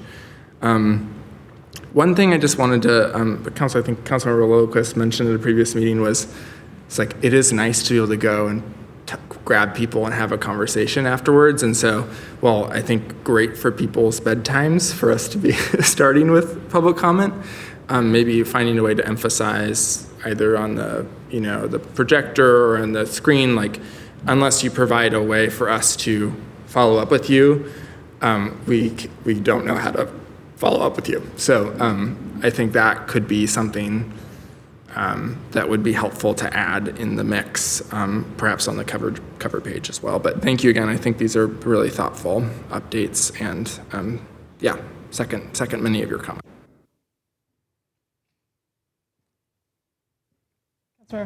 Councilmember Lillquist. Thank you. I agree with what Jay said. Thank you, President Stone, for your leadership and thinking about these issues and kind of looking what we're doing. I like Jay's recommendation. If we could just remind people in writing, if they want to follow up, to leave us contact information in some way, I would appreciate that. I've always appreciated the ability to do that follow up, and that was new when public comment to the end of the meeting, and I could get up and I could immediately engage. On language access, it does seem like we're not actually providing a service, a useful service here in these meetings. As an expensive service, but I do appreciate your suggestion, if I understand you correctly, President Stone, of moving a language access information up to the top of here, so at every meeting people are told you can get interpretive services on request. So we create it as an on request, and we make sure that it's easy to find the fact that that is available on request, that it won't be missed. With regard to land acknowledgement, I do think there's a word about it being perfunctory or just words said. I find it personally better for me to do this work if I'm grounded in history and place and people. And land acknowledgement does that, but because it's an important part, a deeper part of our history and the place and the people we're in. But we don't have to do it in acknowledgement. I think it's good if we are grounded in those things. Saying words that may or may not kind of like actually draw our attention at the moment, it isn't necessarily grounding. So I believe in grounding, but I don't know if those words are grounded in the way that we do it. And I agree with what you said also, President Stone. That early report indicated that from the tribal perspective, the executive to tribal relationship is the one that they deem the more appropriate connection. And I think we should honor and respect, how they would like to be approached as in a government way. So. I think I'm agreeing with that source of information that you were also looking at. Councilmember Huffman? First of all, I very much appreciate a leader that looks at even the small details of things we do and asks, do we still need to do them that way? And so I can see your stacks of notes here. You have taken a lot of time with these issues, and I really appreciate that. I think that these were things worth analyzing and evaluating and making sure that we are still doing things in the way that is best serving our council, the city, and the general public. I think that one thing that has bothered me about the interpretation services is that we are only providing one language, and there are, as you stated, potentially 150 that can be accessed in other ways. So technologies over the last couple of years have, exploded with possibilities, and so I would appreciate taking advantage of that availability in other ways, so that more people potentially can access interpretation services, and that when we do provide in-person interpretation services, it's potentially a lot more meaningful for people. So appreciate the work that you've done on this. Councilmember Hamel? Yeah, I want to echo that appreciation. There's a lot of work that has gone into this. Clearly, you've done your homework. I think it's good for and healthy for a legislative body to re-examine how and why we do things periodically. I think that's better in service to the public. My question is the placement of public comment at the front of the meeting. Does that get us into any compliance issue with any rules from YouTube? So I followed up with legal, and also I know that our office manager had looked in that in correspondence with our BTV team as well. And at this time, there's not concern about the concerns we had previously about, the history that we have archived on YouTube. I know that the city has also taken steps to archive that information in other places as well. So that's, another change that takes that into account. But I have been considering, in advance in the opening of public comment, just a disclaimer, statement that's sort of like with public comment, and public hearings, that the comments from members of the public coming forward, those aren't the comments of the council or, the city, but this is an opportunity to hear from the public. And YouTube has changed their, the language that they have that speaks to sort of the medical misinformation that was highlighted as a concern before, and how they will administer sort of those warnings and strikes. That's changed and sort of softened, I feel like, considerably. So I don't have concern about that, and certainly that was some of the reason why, when I was sitting as president previously during COVID, why I didn't make the move to temporarily suspend live comment during meetings. So I take that very seriously, but I appreciate the question for confirmation. Councilmember Anderson? Thank you. I also echoing, thank you for doing the work, and I agree, it's always in good form to re-examine what we do and why we do it and make adjustments, because times and situations change. I also was curious, as Councilmember Hamel had asked, as far as, and I was trying to research and Google a little bit where YouTube was at, so I'm glad we're going to not lose people by having to switch channels, in a sense, from one thing to the other, because I do hear from people who they don't watch or listen or participate with the public comment period because it was too difficult to navigate on their end, especially for those who use cell phones to watch. So I'm glad that change will be made. And assuming future, I know some of the changes we're doing are under your helm, but I would like, perhaps if we're going to change where we do reintroduce the land acknowledgement, one of the questions that I had brought up previously is that we no longer do the pledge to the flag. And so I had quite a few people, well, a dozen, who had checked in with me previously about why we discontinued that. Some of them veterans, some thought it was a good idea, others not. So I think it's always up to the council president how they want to conduct their meeting. But if we're going to do a major change in the future where we either re-implement either one, it would be good to have maybe consensus or discussion with council why the change is being made. So not suggesting that we override necessarily the council president's prerogative, but just for future council presidents, if you're going to re-implement or reintroduce something, much appreciative of having that discussion, much like Councilmember Stone has brought forward to us today, their rationale of why they think the change would be needed. Councilman Williams? Yeah. You have hit on a number of issues, but the one thing that I want to basically discuss is that whatever our processes and protocols and these things are,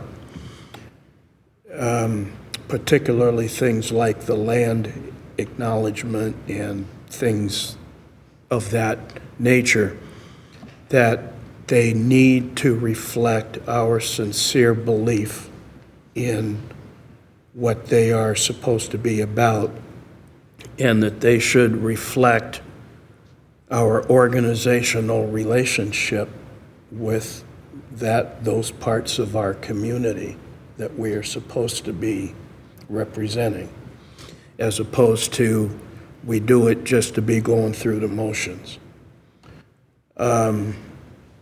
To me, that indicates that we do it because we really believe in it, and that we have a very good relationship with these elements in our community, and that it's sincere and reflects our views as an organization. And I think that is the strongest way we can go down that path. So thank you, as everyone else has thanked you, but thank you for being so thoughtful about these things and making these suggestions that will, in my mind, no matter how they come out, but I mean, in my mind, will improve our relationships out there. I appreciate it. Thank you.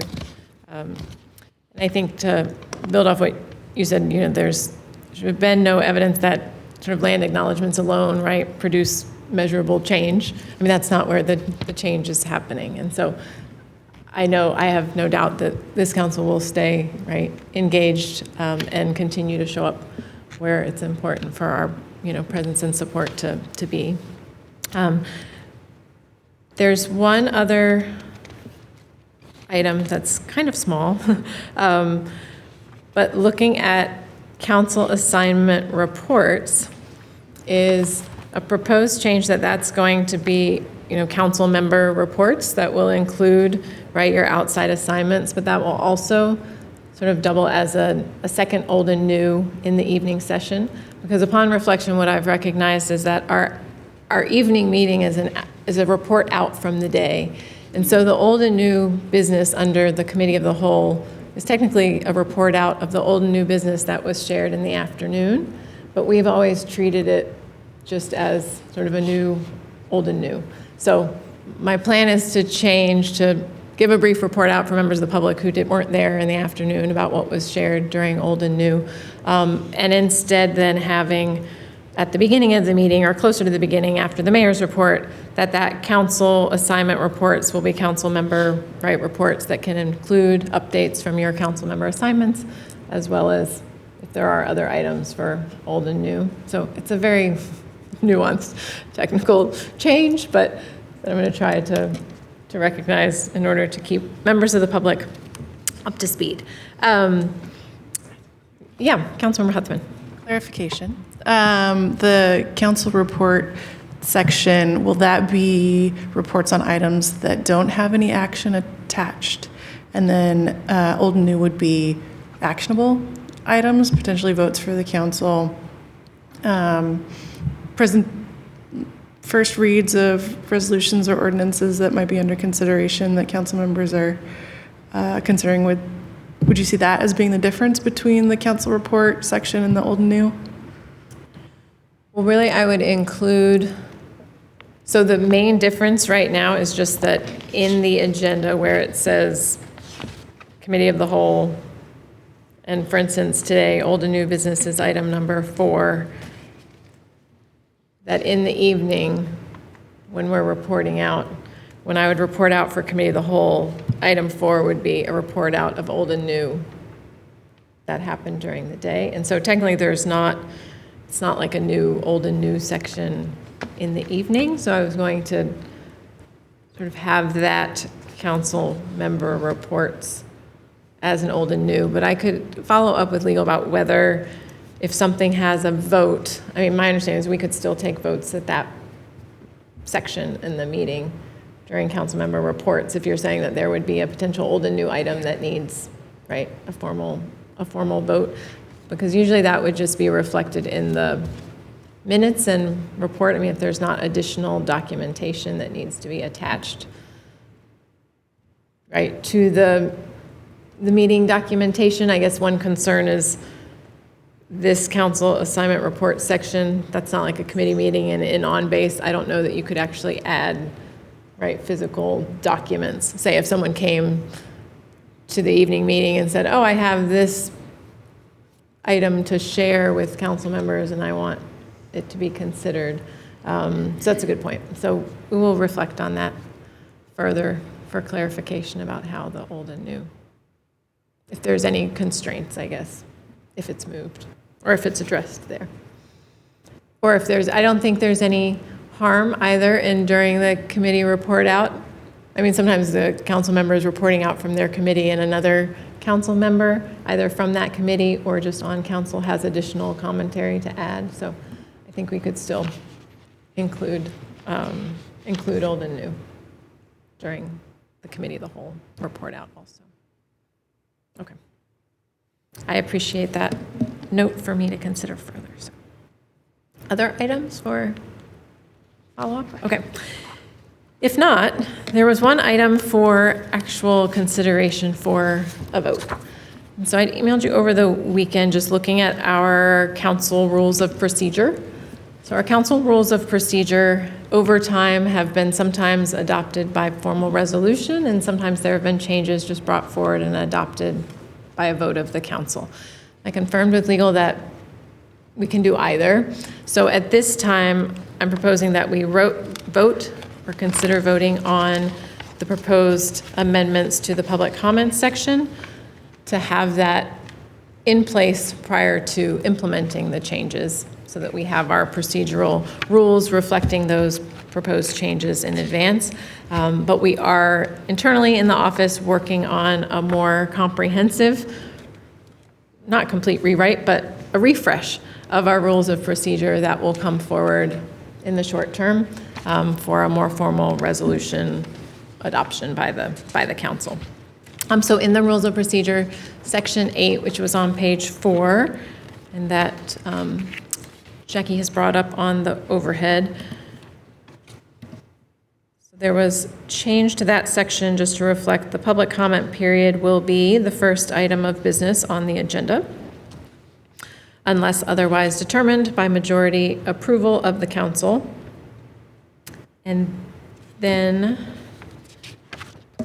in the exhibit, which is Exhibit A, on page 11, there's some additional changes. So in section 3, just indicating that a sign-up form for speaking during the public comment period and public hearings will be available online on the day of the meeting and on an electronic tablet outside council chambers 30 minutes before the start of the meeting. New section 5 reads, each speaker at a public comment period or public hearing is allowed 2 minutes unless interpretation into English is needed, in which case 4 minutes will be allotted, or unless time is extended by the presiding officer. The public comment period will be limited to 30 minutes unless modified by a majority vote of the council. And then section 6, speakers at public comment periods and public hearings will be called in a random order from the sign-up list. At public hearings, the presiding officer shall ask for any additional speakers to identify themselves once those who signed up in advance have spoken. And just wanting to confirm, I know there's been some question at the end of public hearings that even after we've called those who've signed up in advance, I always ask the audience if there's anyone else who wishes to speak to the item. And sometimes I've gotten side glances from council members. So wanting to be clear that there is a legal obligation. So public hearings are legally required, and part of that legal requirement is that anybody present who wishes to speak to that item is given the opportunity to do so. And we cannot require advance sign up for public hearings. So that is an important distinction. The next section, the new 8, says speakers may not use the general public comment period to speak about any topic that will be addressed later in the meeting as part of a public hearing. So again, just to keep those comments separate, because the comment provided during a public comment period would then not be sort of archived as part of that testimony collected and maintained as part of the record for that hearing. So wanting to make sure that those are kept separate. Section 9, all remarks should be addressed to the council as a whole rather than to individual council members, the mayor, city staff, or the public. And then in subsection 10A, disorderly speech or action, name calling, or personal attacks, obscene or indecent remarks, profanity, derogatory comments on personalities, and racist, homophobic, or other forms of hate speech. Again, highlighting that those are behaviors that speakers shall refrain from including in their comments. So these were just sort of high-level changes to reflect what would be implemented at the next meeting with respect to the comment period being 30 minutes and the speaking time at 2 minutes. So I would entertain either a motion for adoption of those changes or comment on other changes to make. I would like to move that we adopt the recommended changes. Motion by Councilmember Williams and a second by Councilmember Cotton. Any other? Councilmember Lillquist? I appreciate these changes. For the most part, I completely agree with them. I also am glad to see you looking at the rules of procedure. I have a fondness for the rules of procedure. It didn't exist until I was council president, when I brought together a bunch of official, quasi-official, and unofficial documents to start this. I think it's a really good practice. It allows our council president and the council to review what we're doing and update it. So thank you for that larger body of work. With regard to these public comment updates, the only thing I disagree with is reducing it from 3 minutes to 2. I'm going to be voting no on these changes, but please understand that everything else in here I think are really valuable improvements, and I appreciate them. So I just want to highlight that the changes that are incorporated here are outlined in our communications work plan, which was adopted, I think, unanimously by the... Did you vote no at that time as well? Okay. But that's where that lives as well as part of the communications plan. Councilmember Anderson. I'll be voting yes. mostly because we've already had the vote moving from 3 minutes to 2. So it is part of our policy, but I also agree with Councilmember Lillquist on the original vote. I preferred that we remained at the 3 minutes, but I also realize voting no at this point does not change that because that's been a decided decision by the majority of council. But I have solidarity with Councilmember Lillquist's thoughts. Councilmember Huffman? We've had many different versions of structure for public comment over the years. They all have their benefits and they all have their drawbacks. We are not required to have verbal public comment, but we have many times discussed on this council how it is beneficial to the council. And so I don't think that this structure is my ideal, but I'm also not. I don't have strong feelings about any of these points. As I said, every version of our structure has had flaws to it. So I'm happy to try this one. It's very likely we will change it again at some point in the future as conditions change, in particular, as interest in people speaking at public comment changes over time, as it has. So I'm willing to support this, and let's see how it goes. Any other comments? I guess speaking to those points, just wanting to highlight, yes, Councilmember Lillquist's leadership in 2017. I know that, so our rules of procedure, right, live in the charter, I mean, by extension, in that Article 3, Section 3.02 of the charter just says, City Council shall determine its own rules and orders of business. And that's the extent of the direction provided. So great appreciation, yes, for the work to formalize that through the rules of procedure. And also to Councilmember Hutzman's point that, you know, as a body, we are required to receive public comment, but that can be in written form, and receiving written public comment is sufficient to meet the legal requirements that we face. And so having that opportunity for, you know, people to come and speak live in person in chambers is something that we are not required to do, but that we have customarily done. And as you mentioned, it has ebbed and flowed and taken on different forms over time. So that certainly, yes, is something that could change again. But for this consideration of this particular motion, it's just to put our rules of procedure as they're currently written in alignment with the communications plan and the proposed changes that again would take effect at our next meeting. So we currently have a motion from Councilmember Williams and a second by Councilmember Cotton to approve the changes. Any further discussion? Okay. Seeing none, all in favor will say aye. Aye. Aye. Those opposed? No. Any abstentions? Okay, so that passes 6-1.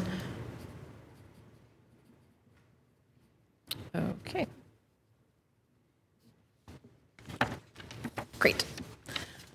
Well, thank you for your patience with that. And at the next meeting, there will be lots of rollout of changes, which there will be some bumps along the way. But we're going to hopefully provide some grace to members of the public as well as ourselves as we implement those changes going forward. So with that, that is the end of Committee of the Whole, aside from old and new business. Any items for old and new? Director Lyon.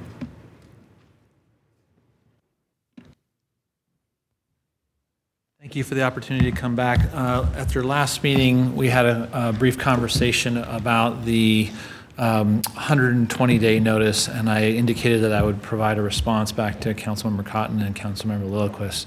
So after we've taken the opportunity to do a little bit more research and analysis, one of the things that I wanted to be clear about is that the proposed ordinance requires us to continue with the practice of having the 120-day notification for the tenant. So the landlord is required to give that. That is above and beyond what the state requirement is for the 90-day notification. So that is separate and intentional for that particular piece. The additional discussion came after with regard to the difference between a 20-day and a 60-day notification requirement. And what I want to say on that is that under the RLTA, the Residential Landlord-Tenant Act, the tenant is required to give 20 days notice if they don't intend to continue with the tenancy. And we stop there. As we've researched through the RLTA, there is a wide range of different notification requirements when it comes to the ending of tenancies across the board. And I don't want to be accused of giving legal advice or providing it, but there's a variety of different reasons. It could be for subsidized units, it could be for being a member of armed forces, so on and so forth. And so what I would say in response to your previous conversation is, as written, this ordinance provides clarity for the 20-day notification once they've been given, if they want to terminate tenancy. But beyond that, if you're talking about other, I would defer to them to get legal advice because there's so many different iterations for that. Also, in the draft ordinance as it's written, we've received a couple different emails. Several of you have responded back to the staff about those. There's items, I believe it's A through F in provision. I'm going to go off of memory, but I believe it's 612.020, and it's A through F.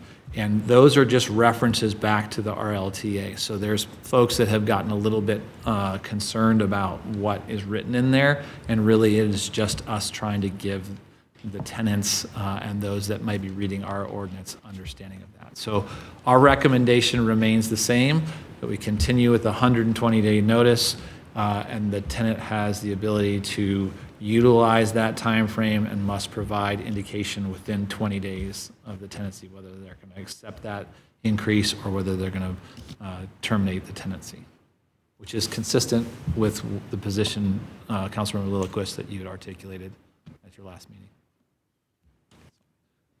Response from Council, Councilmember Cotton.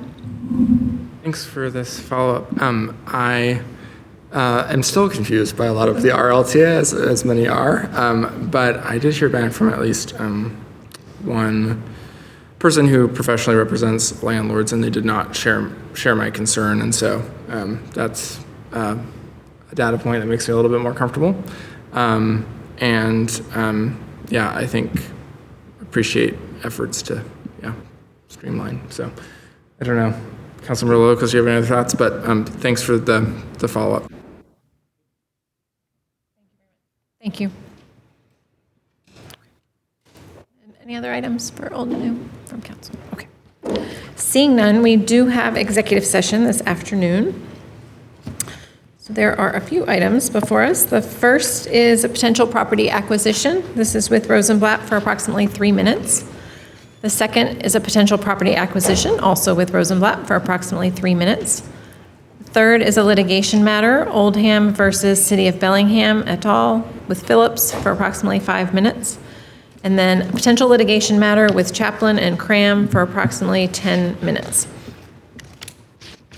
So we will say 20 minutes. We will take a brief break before we convene. So we can meet in the boardroom in 5 minutes, so at 4:15, and then 25. So 15, 25, 35. Be back at 1:45 to adjourn. Thank you.